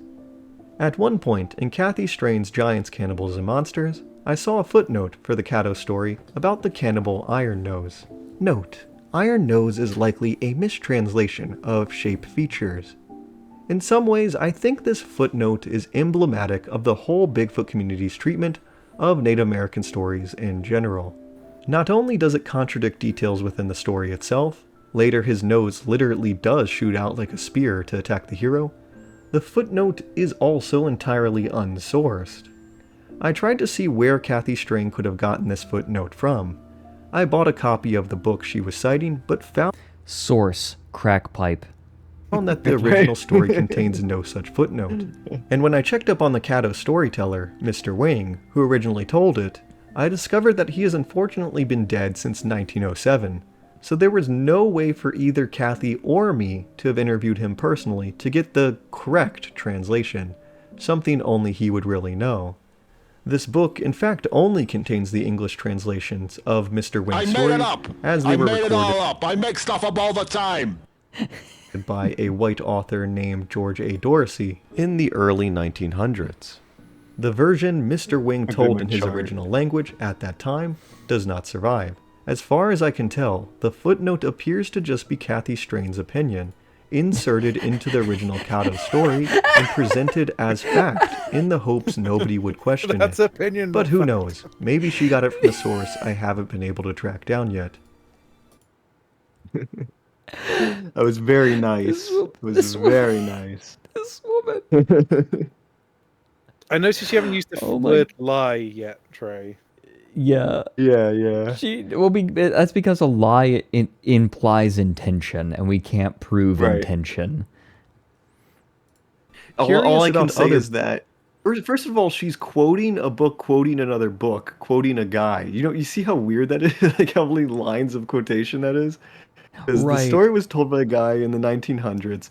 The guy who interviewed him wrote a book.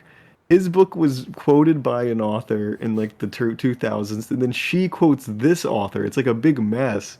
And then she has this footnote has been added at some point between her book and the previous person's quote, entirely unsourced quote.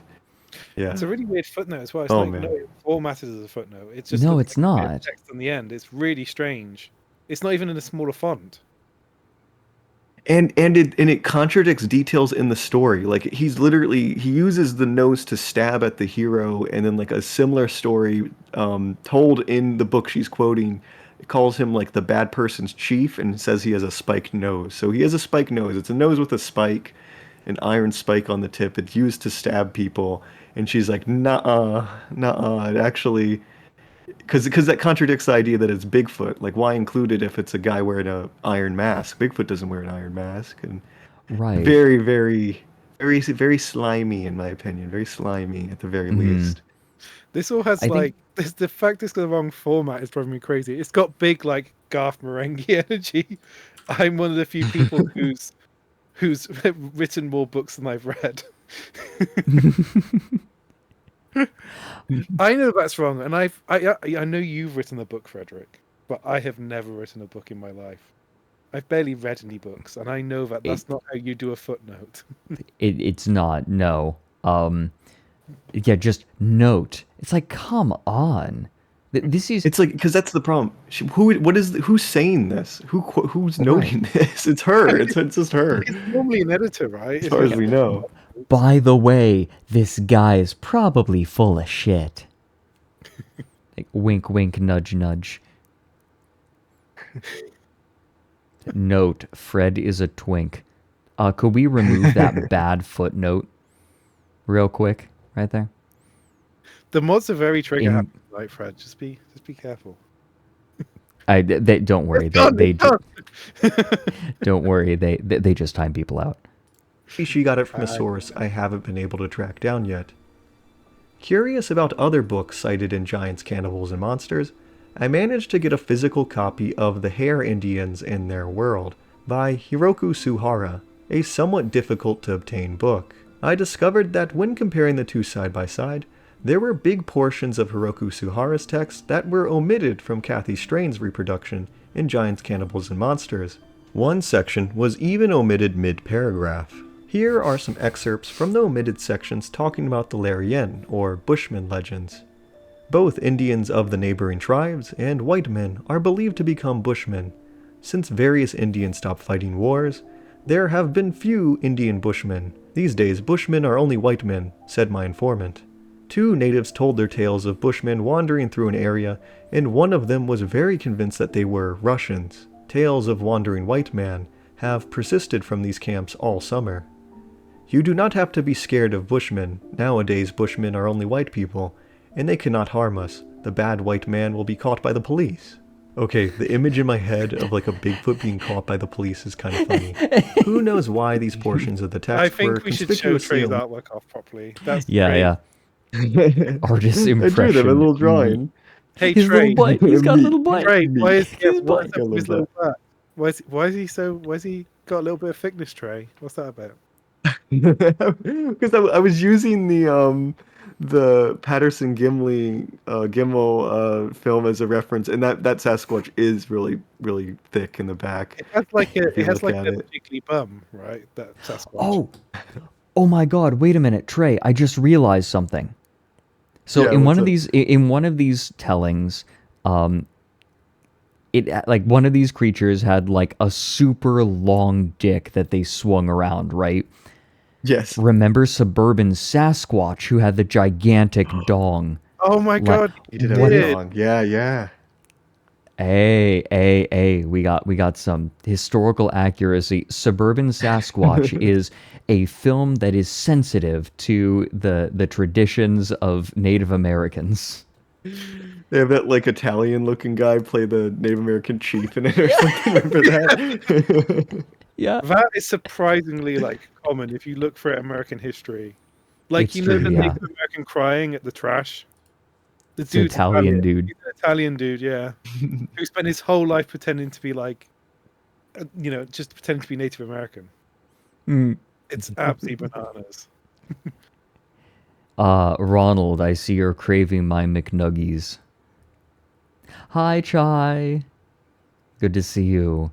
Amazing work on your new setup, by the way. It looks fantastic. Caught by the police is kind of funny. Who knows why these portions of the text were conspicuously omitted from Giants, Who knows Cannibals, and why? Monsters? Maybe But one massive cannot reference. doubt that they further show that the Bushmen of the Hair probably shouldn't be interpreted as Bigfoots, and one would not get this more complete image without tracking down and reading the original source that Kathy cited, and seeing its original context. Bigfoot believers attempting to correct details of these Native American stories, or add their own interpretations, was something I found a lot. From the introduction of Giants, Cannibals, and Monsters, Kathy Strain states that the Cherokee story of the snake with big feet is about a snake with big feet that becomes human and marries the chief's daughter. I believe the snake represents a Bigfoot, as denoted by the big feet, and the story is designed to help the reader accept that a Bigfoot married a human female. The Nelchina tale of the big man with the little hat is reinterpreted by Kathy as this name came about because from a distance the creature's pointed head, sagittal crest, made it appear as though it is wearing a little hat.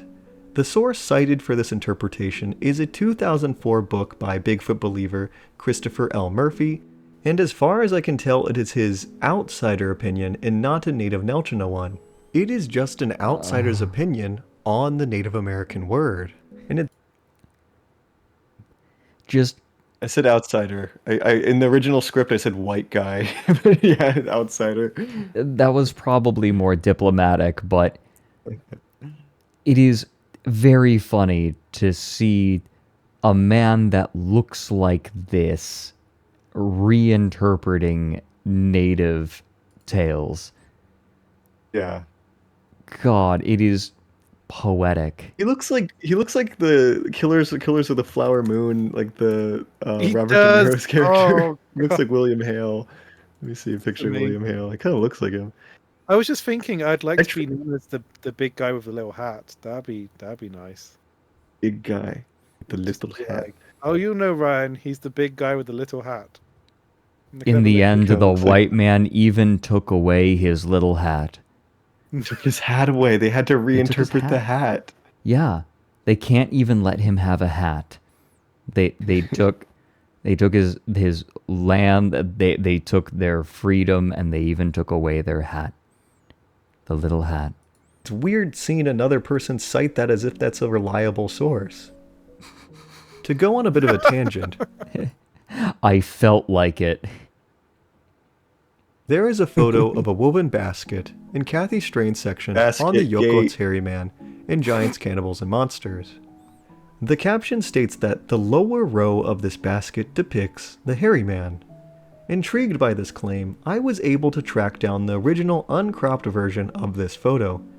Taken around the year 1900, it is currently housed in the library of the University of Southern California. There are actually several photos of this unnamed Yoko's basket maker. From my research, I suspect she might be the famous Mary Dick Topino, or Mrs. Britches. She looks awesome. Yeah, she's great. I've been trying to find her name. So her name is not Mary Dick Topino. The dates don't line up. Okay. So she's still unnamed. The book that features her, like the photographer didn't bother to write down her name. So I want to find out her name. This poor old lady who made this beautiful basket. I can't describe it. She just looks badass. I can't like I have nothing on which to base this. She looks like the old gods favor her. Yeah. In any She's case, beautiful. the university's official description does not mention the hairy man. It merely states that the woman is working on a basket with a human figure pattern. This holding hands pattern seems to have been pretty common among Yokot basket makers in the late 1800s to early 1900s. The Rhode Island School of Canadian Design Psycho. Museum and other private collections contained very similar baskets, perhaps made by the same woman in the photographs.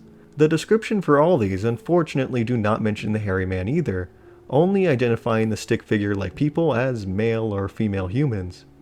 Like the Iron Nose footnote, I am again unsure where Kathy Strain got the information for the caption in her book. Could you... Okay. You know how Americans love randomly putting the fleur-de-lis on things? Have you ever noticed that? It's just all over the place for no reason. I love the idea that, like, a distant society, like a society in the distant future looks at all the shit with fleur-de-lis on them in America, and they're like, ah, yes, this represented the important place of corn in their society, how they worshipped it. Like, nah, sometimes patterns just happen, man. Sometimes patterns are just popular.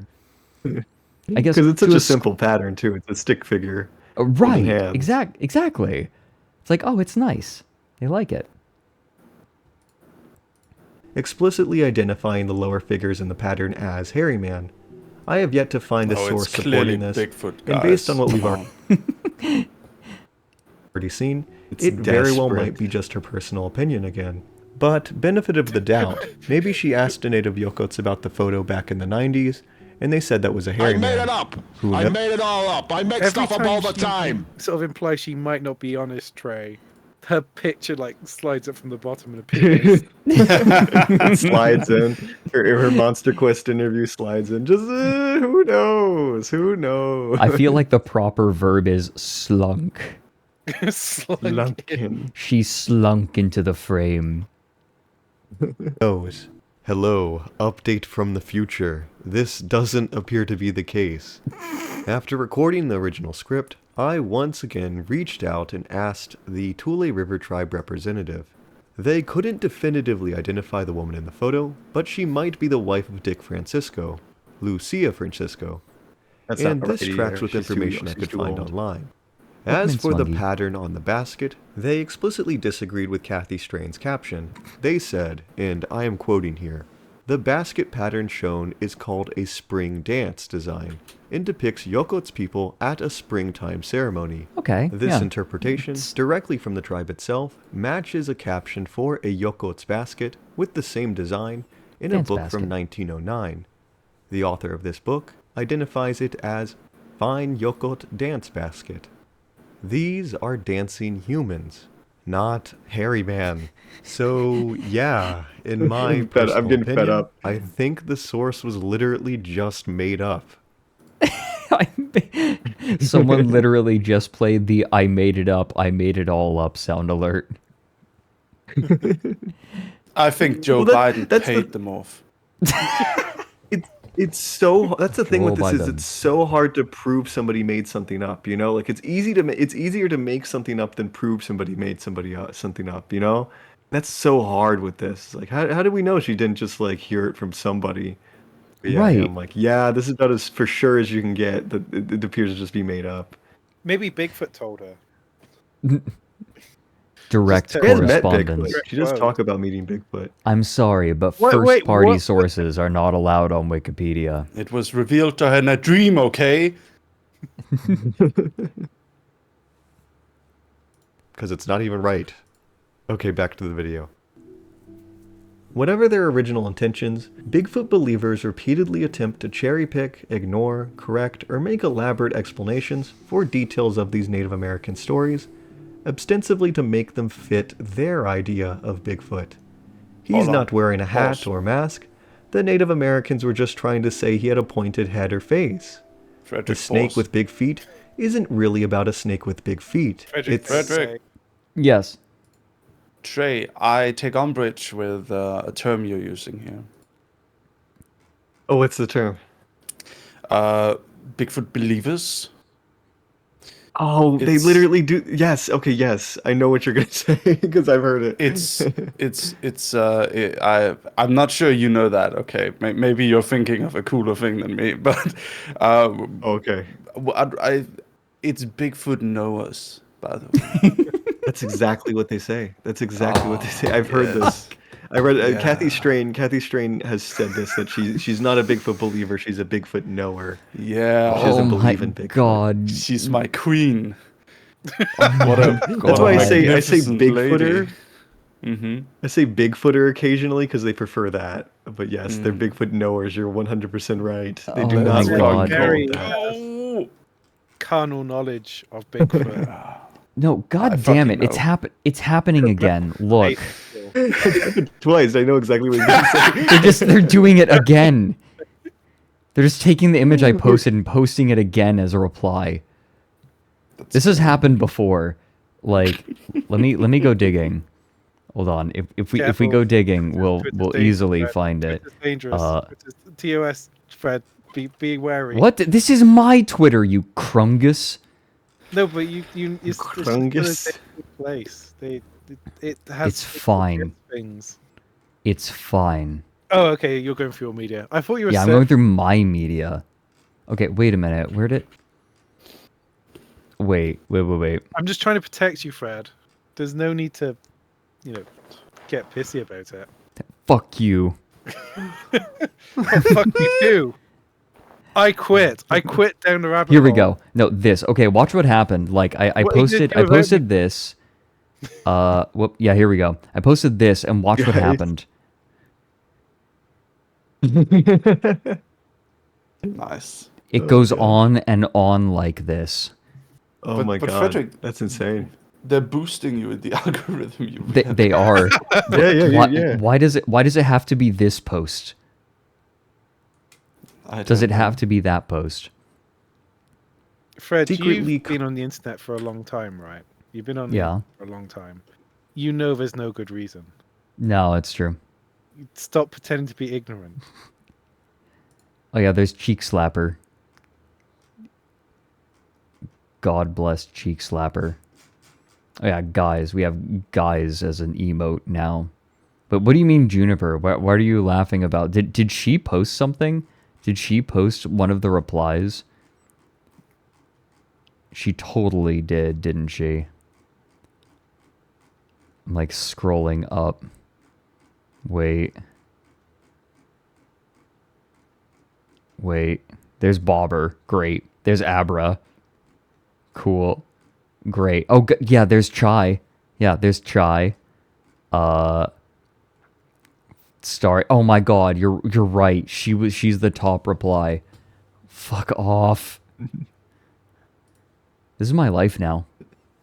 This is where you live. The snake with big feet isn't really about a snake with big feet. It's secretly coded to talk about Bigfoot. The Mayak Datach isn't actually a spiritual being. The Yokots themselves are mistaken and don't know what they're talking about. They really meant to say he was a flesh and blood creature. We should ignore the Skookum's 2-mile-long tongue, or the stone giant's rocky skin, or double faces. These are all just metaphors or something. Just ignore all the details that don't fit our narrative. At the end of the day, these are all just excuses. Excuses for why so many of these stories don't exactly sound like the modern image of Bigfoot. And seeing these primarily white researchers taking these Native American stories and essentially going, well, they actually meant this, gives off a kind of bad, condescending vibe to me. Yeah, correct. I think on top of that, it's so much less interesting, right? Like, their solution to this is it's actually all just the same thing instead of this panoply of fascinating stories, any of which could also be an actual cryptid, right? But they're so obsessed with this one that they are missing the forest for the trees, or I should say, the one big-footed tree. I dare say that people interested in conspiracy theories it's a lack of imagination there. Yeah, like Yeah. look at this. Like look at all of the stories. Look at all of these tales. Like what sort Exactly sound like of the modern image of Bigfoot. what sort of weird impulse makes you go nah? Nah, Mine. these are all talking about ape men. Yeah, this is all horseshit. These are all lame. The only one that matters is Bigfoot. I like these. You can are all add into talking that about some of these are sacred beings. Some of these are Yeah. like religion. Yeah, and it is so. That is cool. This is way cooler if you consider them to be like individual creatures. That means there's like a whole like massive amount. That's a whole fantasy world yet to explore. Exactly. Exactly. And they're all just big hairy gorilla men. Okay, cool. Right. Bro. You haven't. I would highly recommend watching the rest of this video, Mary, because there is so much cool stuff in here. Oh, I'll be watching it. All right. While you have sex with people. Yes, while I have homosexual sex with men. And seeing these primarily white researchers taking these Native American stories and essentially going, well, they actually meant this, gives off a kind of bad, condescending vibe to me. As skeptic and science writer Daniel Luxton wisely concluded in his book, Abominable Science, it is an exercise in confirmation bias. Bigfoot enthusiasts look back over native lore with an expectation of finding Bigfoot. They seize on any tales about a fabulous creature that resembles the Bigfoot they expect to find, while ignoring or reinterpreting the stories that do not. If these are the best stories Bigfoot believers can find, I don't think they are particularly impressive or compelling towards the Bigfoot cause. If you need to include Iron Nose, or Doubleface, or Dwarves to fill up your list... Dwarves. Literally small people. Cannibal Dwarf sounds like a great, like, B budget, low budget horror movie, though. It does. It actually does. Did watch on Best of the Worst. Yep. I would. God, I love it's Best like of the Worst. Apparently, like tiny people also counts as Bigfoot, even though Bigfoot's supposed to be bigger. And like it's just like it's so flexible. Like they're like the definition can mean whatever you want it to mean. You know. Right. I don't know. It's very desperate. So what? Yeah, it's. How far do you have to expand out the definition for it? This feels like a younger sibling moving the goalposts so that they can be right. This is maybe that's the thing. That's the takeaway that I've gotten from all of this. This is juvenile.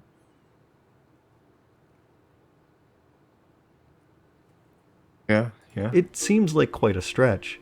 Not to mention that some of the actual living indigenous communities explicitly disagree with how their stories are being interpreted and treated. It is desperate, in my opinion. Bigfooters are trying to ventriloquize these Native American storytellers, sometimes long after they have passed away, attempting to make them say what they want them or wish them to say. And I think this behavior works entirely contrary to the claims many of these authors make up front. From the opening of Giants, Cannibals, and Monsters, this work is dedicated to the native people of North America. These are your stories. Thank you for giving us a piece of knowledge about a creature that you have always known. Fuck you. Conclusion. No, I know. So I read that. I was like, oh, come on. I'm sorry. I'm just fuck you. Like, how can you say that? How can you say that? Right. Jump-started this You project. chopped up words, Yes. misquoted. I don't know. I want to hear more about these like other creatures. I want to hear more about that. Yeah. Oh yeah, that's the whole rest of it. And I'm like, I Yeah. might make a sequel video to talk about a few more in depth because I've gotten a couple emails since this. But we'll Sounds see. good. It depends on how much time I have. Yeah, like most of the video, right? Like the whole center section is just talking about all of these different stories and like creatures. Here, chimeras, spirits, giants, dwarves, the wild Indians, like the basket woman, like all of these different creatures and stories. It's great. You should definitely watch this, Mary. Oh, I will definitely. Bigfoot and Sasquatch do appear in some Native American stories, but the native versions of these creatures and beings bear no resemblance to the one modern Bigfoot believers have tried to retroactively force into these stories. It is not their Bigfoot. I personally think that minimizing this long list of at times sacred beings to something like Native American Sasquatch names doesn't appreciate the sheer uniqueness and diversity of these stories, nor does it respect the communities that have chosen to share them with us. Of course, not all Native American tribes or even individuals will have the same opinion or interpretation of Bigfoot. Despite all the research I've done, maybe I missed something. I am totally open to hearing more indigenous stories in the future, and I would like to hear these stories from Native peoples directly, and not a filtered version that might be taken out of context or misrepresented.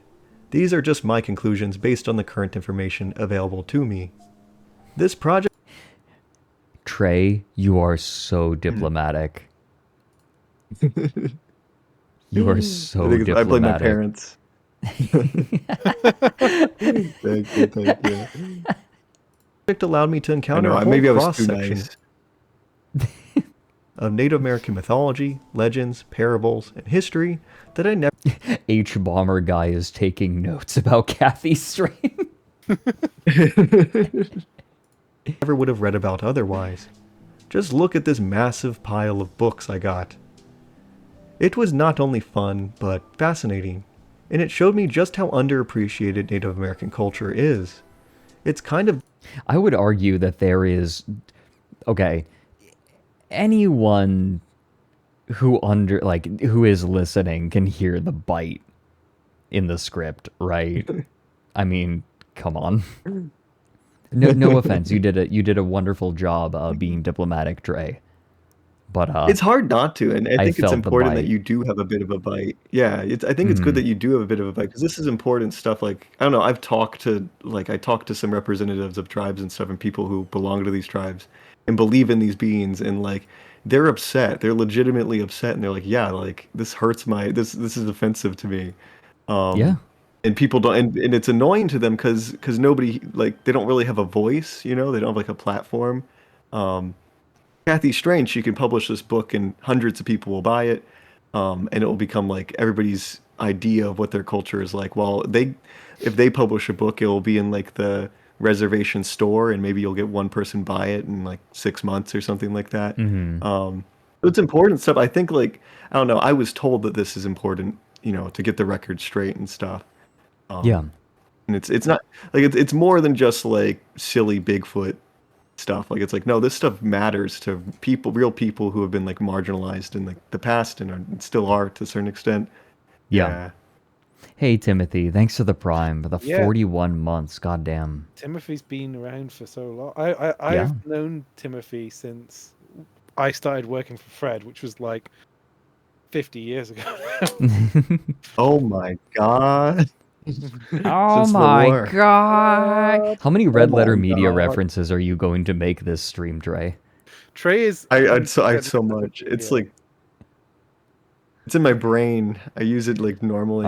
You have Red Letter Media cancer-aids. The stool, and the doctor says that's bad. What does he say? He says, I also use this. I use this a lot. I use like what does he say? I'd rather watch Revenge of the Sith than have blood in my urine or something like that. I use that a lot. I like that line. I was thinking. I use I'm gonna come a lot. I'm gonna come. I use that. It broke new ground. It broke new ground. I use that constantly every time. It broke. For the audience at home, Fred is very, very inflexible when it comes to like the format of Down the Rabbit Hole. And every time we're changing it with the new video. We are changing it with the new video. You've got a bit better, but when I first met you, you were extremely paranoid about how you thought people only watched the videos because of their format. So every time I suggested something a little bit different, you were just like, no, pump the brakes, Ryan. Yeah. And every time we did like even something slightly different, I used to post the gif of him being like, "It broke new ground." Yeah. But it's literally on the same level because he's saying there's no title crawl in like Rogue One or something. Amazing. It was I on that. think it was because of brand recognition. That was important. Like I still do stand by like keeping certain hallmarks being important to create the comfort and the pattern. But I mean I have no complaints about it, but it's just an observation about it. You're sort of you know, it's interesting because I think that was always like in terms of our working relationship, there was always like that rub there because I'm always quite like, we could do something really crazy, and you're like, we could do something that will increase brand recognition. Right? That probably sells short what your feelings on things are. But... It's a consideration. It is a consideration, a major one, because I'm trying to I'd like to keep this going for as long as I can. Just how underappreciated Native American culture is. It's kind of disappointing and maybe embarrassing to me that it took a hairy ape man to get me to read about them. In any case, I'd advise anyone to take the time to read about these and similar stories. There's something beautiful about reading traditions that have survived so much and been passed down for so long. They deserve respect and to be appreciated. And with that, thank you so much for watching. Oh Hell boy, yeah. that was quite the long video. Yay. But yes, we're done finally. Be talking. Thank you for all watching. You sound so tired. It's very tired. It's a very long script. You did a wonderful job on this, though. Oh, thank you. Thank you. Oh, this is a fantastic Oh, video. thank you, everybody. I'm looking at the chat. Thank you. Oh, it was a lot of work. And it's my baby. I've been working on it for a while. It shows, right? Like the care does show quite well. Fred, restart the video. I need to watch it. Do it on your own time. If you want to learn more, subscribe to Trey the Explainer at YouTube.com. Here, let's. Yeah, if you like this, Trey's videos are all fantastic. Here, here is their channel. Thank you so much. You guys are very Sorry, that was from the opening of the Among Us effect. I need to change that as like my go-to first video on my channel. You can make because a it was my most popular. It was my I should make it just a trailer video. It was my most popular for a while, but I think it's been beaten by the iceberg video. The iceberg video is very popular, isn't it? I won't spoil it at all. I promise, Trey. But the next video is really exciting. You've been irradiated. You've been blasted with lasers. You've swung a hammer around. Crazy things are happening for the next video. I'm excited. I had to get a buzzsaw. I gotta show you, Ryan, the buzzsaw. I'll show both of you guys the buzzsaw photo because the first video will be like I'll break new ground, where it's gonna be a testing out, like being in front of the camera. Maybe I don't know. It'll be a little new. Yeah, I'm happy that you like the idea, Ryan. Thank you. That means a lot. I'm happy. I always worry. I get too into my head with these videos. Like is anybody gonna like this topic or is it just me? Everybody gets that, I think that's I think one of the things is true with us as well, Fred. We get very there's always a nervousness that like I think it's more that we've worked really hard on something and we'd like people to watch it and like it too. Does that make sense? I mean, this is we actually talked about this last time and you were like, this is such a massive topic, we really need to, this will take hours to finish talking about, but it's you always want people to like what you make, I guess. Yeah, I'm making for an audience. Yeah. You also want to keep the lights on, You want money. Money is good. Yeah. I don't do it only for money, but money is good. Money's good. Yeah. Being able to make a living is nice. And then you've got me. Hello, Mary. Actually, we need to get going because I'm going to be streaming with you soon, Mary, and I need to get food in me. Oh, yes. Yeah, same. Oh, yeah, yeah. You did have breakfast. You're not ending stream, are you? Well, I mean, we need to look at art that people have made. We had to skip it last time. You gotta do BRB. You gotta do BRB. That way you don't lose your viewers, Fredrik. Well, I can't stream Helldivers on my current setup. What? It's totally. I don't have Beefcake right now. I'm on my Steam-powered computer. Okay. Then, well, I guess we just fucked them. We're going to be live again in less than an hour over on Mary's stream. Yes.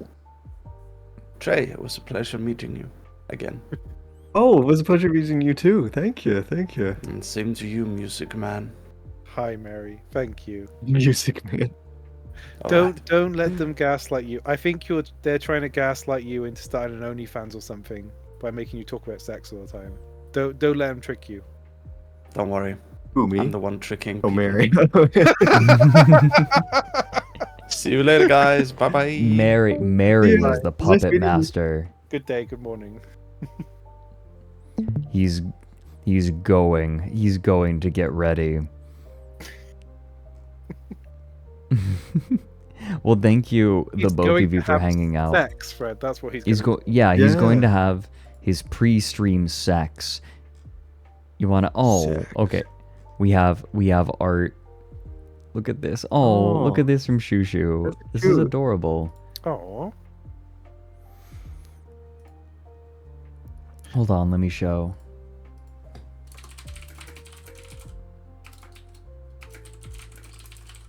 Waking up? So my cat's waking up. She's been on my lap this entire time. She was sleeping. Oh, I like that your cat stays still and quiet, and my dog is absolutely irrepressibly fidgety the whole time. So, by the way, is Mary. Remember, everyone, Mary is going to be going live in less than an hour, and we're all going to be playing Helldivers together, and Mary's going to be bad because it's the first time he's played, and he's going to die a lot, so it'll be very fun. Oh my gosh. It's going to be great. Oh my god. You're doing it reflexively. I can tell that it's not intentional.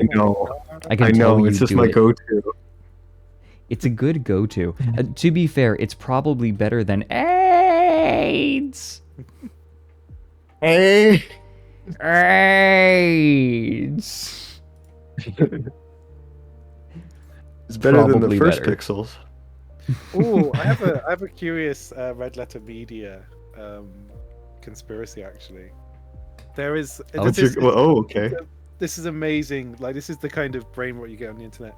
There is a guy who appears in the comments to every Red Letter Media video who insists they don't like Josh because at one episode they make a joke at Josh's expense. Like, it's the one where Mike's like making Rich drink with the big like hip flask, and like Josh is just talking in the background, and this person insists that they don't like him, and I'm like, yes, they don't like him, despite him being on maybe like a third of all episodes of the show. Yeah. I was like, yeah, they don't like him. If you're ever watching like a stream and it appears like somebody is like being made fun of more than the others, it's because they're secretly the one they like most. Oh, is that why everyone makes fun of me?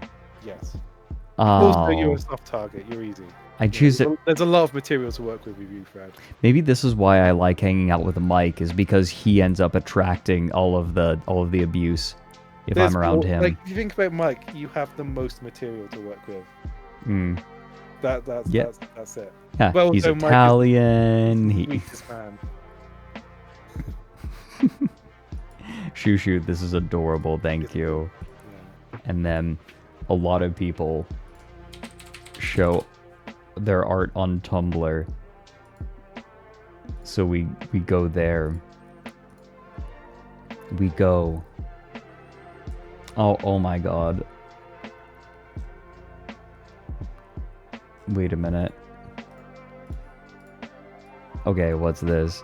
Helldivers 3 War Divers Gratuitous T-Owl Edition. This is a lot. I don't even know what half of this is supposed to be.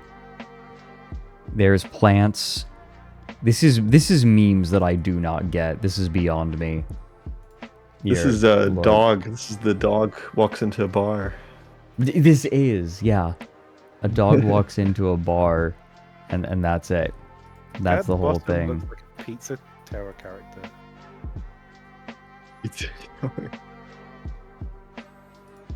Oh, and we have a sketch page from last stream as well. We have Starry Feathers. This is Hamster Zerg, by the way. This brain rot. I don't know what this is. This is a sketch page. And it's look at cute. this. Yeah, Starry Feathers frequently does sketch pages of the stream when they show up. Which is most They're streams. really cute. Yeah, good birdie. Yeah, I Starry need to get the Feathers. pets going. That's amazing. And then, Sweet Liberty! No! It's the opening of Helldivers 2. If you've seen that game at all. I've seen a bit because of you, Fred. The opening cinematic to that game is hilarious. It is. I'll show you after stream, real quick, because I've shown it like 3 times on stream already. I am a shadow, the true self. Oh whoa, yeah. How dare you, Starry? What is that? That's. Oh my god, is that Dune? It's Dune.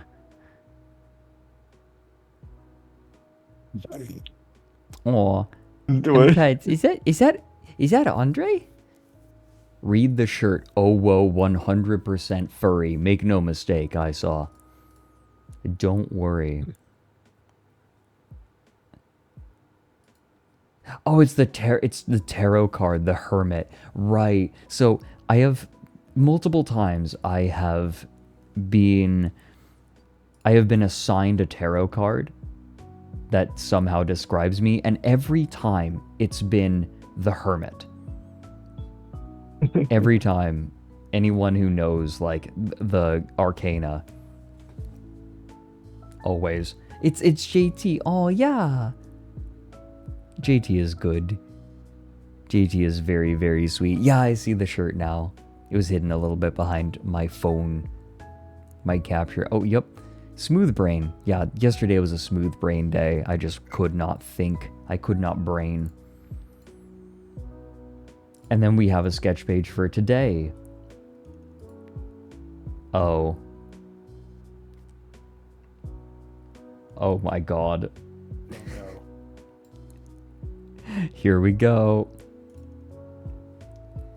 Oh, stop petting me. God damn it. I ate food. I did eat food today. I need to get more. Yeah, Fred ate today. Oh my gosh. Oh my gosh. Okay, we'll check These. the. Okay, These are Mary, great. we'll look at this on stream. In just a minute. But look, Oh my okay. gosh. But for like we're gonna finish up the Birdie. sketch page. Nice birdie. These are Good gorgeous. birdie. Oh, I love these.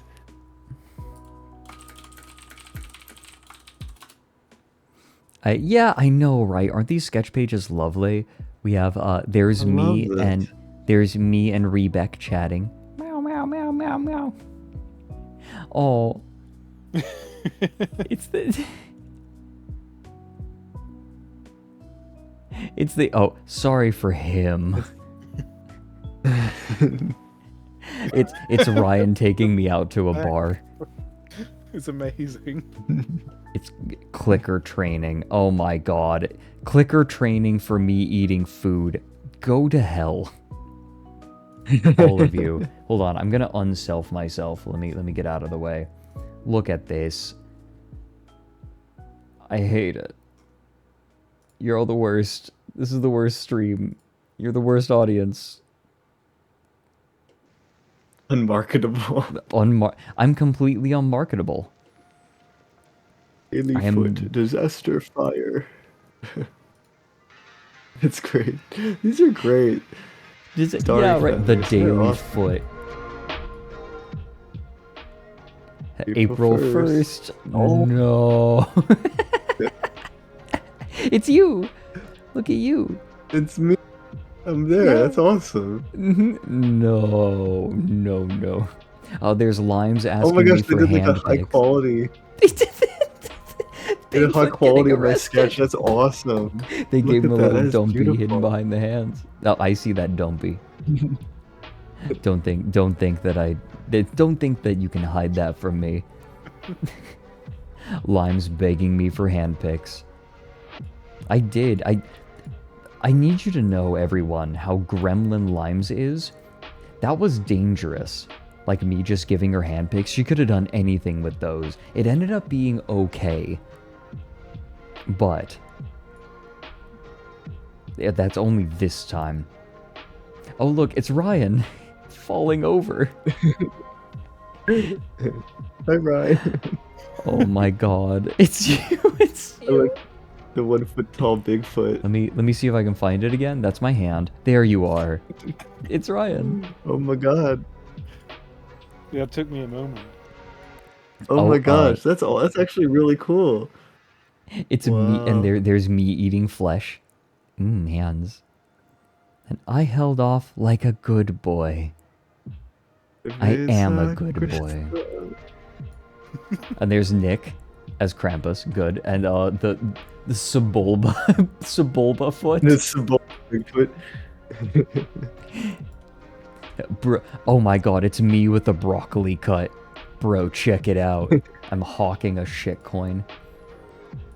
Good. Bonsai owls. No, babies. Did you put one in a what was it? Klein jar? Yeah, it's a shoot. Oh my god, Klein I didn't bottle. recognize the Klein bottle. the thing from Stellaris or whatever that thing's called. It is. I didn't It's the recognize it until gooning. now. It's the goon. Oh my god. The goon tubes. The goon tubes. The most the most cerveza country, right? Cerveza cristal. The worst bit. The new worst bit. Also, I love the scrungly fella. I love the puck, the He's Indian so puck. scrungly. That's awesome. Also, the owlet making communication.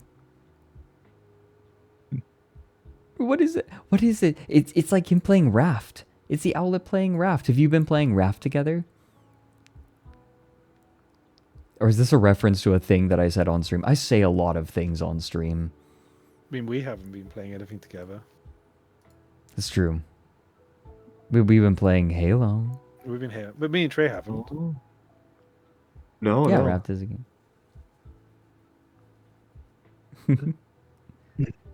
Raft is game. It's a reference to airdropping supplies to the. Oh yeah, because I said it was like someone's in the middle of the Atlantic Ocean watching my streams, and I'm airdropping them merch. Yeah. The one owlet in the Atlantic Ocean. I didn't draw this. Starry Feathers drew this in chat. Yeah, and this is all digital. Oh. Catch it on the way up. Well, thank you. And we have... Oh my gosh. Okay, Mary commissioned something for all of us on Skeb. Look at this. Mary commissioned this. Look. Whoa. Look at... Yeah. Let me... Look at that. Look at this. It's so comfy. It's all of us on the subway being very conspicuous in our outfits. This is so gorgeous. Oh, Mary, if you're here, thank you. Oh, this is so precious. Mary's busy having sex, Fred. Yeah. Oh, he's tired in this drawing because he's just had so much sex with men. I'm so proud of him. Sorry, my dog is honking again. Oh, it's okay. The trick is to make a porn artist draw it. Ah. There you go. Mary, this is so sweet of you. Oh, it's gorgeous. Thank you, thank you, thank you, thank you. Everyone, we're not going to raid today because I want all of you to be on Mary's stream in half an hour. I am going to stuff my face. Yeah, I gotta get some to eat too. Thank you so much for having me on this show. Of course, it's been this an was honor. lovely. It would be lovely to have you on again. It's always really sometime nice. in the Yeah, for sure. future. I would love that. Yes, it's always nice to have a chat to you, Trey, and it's always nice to be on your stream, Fred. Thank you. Oh yeah, of course. Yeah, me too. And actually, I'm going to be editing together the first little part of the new video, and it's a bit experimental, so I would like feedback sometime soon. Would you be willing to look, Trey, when it's ready? Oh, for sure. Yeah, I would love that. Yeah, we could offline raid Mary. That's what we'll do. Mary's going live in half an hour with Helldivers, and so we're gonna offline raid into him. But thank you, everyone who did art, everyone who hung out and watched Trey's video with me, and was a React Andy with me. I appreciate it. I've really been enjoying streaming. I will see you all in about half an hour. Raid message, note, Fred is a twink. Silence. Finn, don't you dare. I'll see you all in just a little bit, everyone. Half an hour. Gonna stuff my face and then teach Mary how to play Helldivers. Mary and Hina and Meat. Meat's coming along. Delicious meat. We're gonna be having delicious crab meat. Goodbye, everyone. And Trey, Ryan, goodbye to the both of you. It's been a pleasure. Bye. Goodbye, everybody. Thank you. Yeah, goodbye.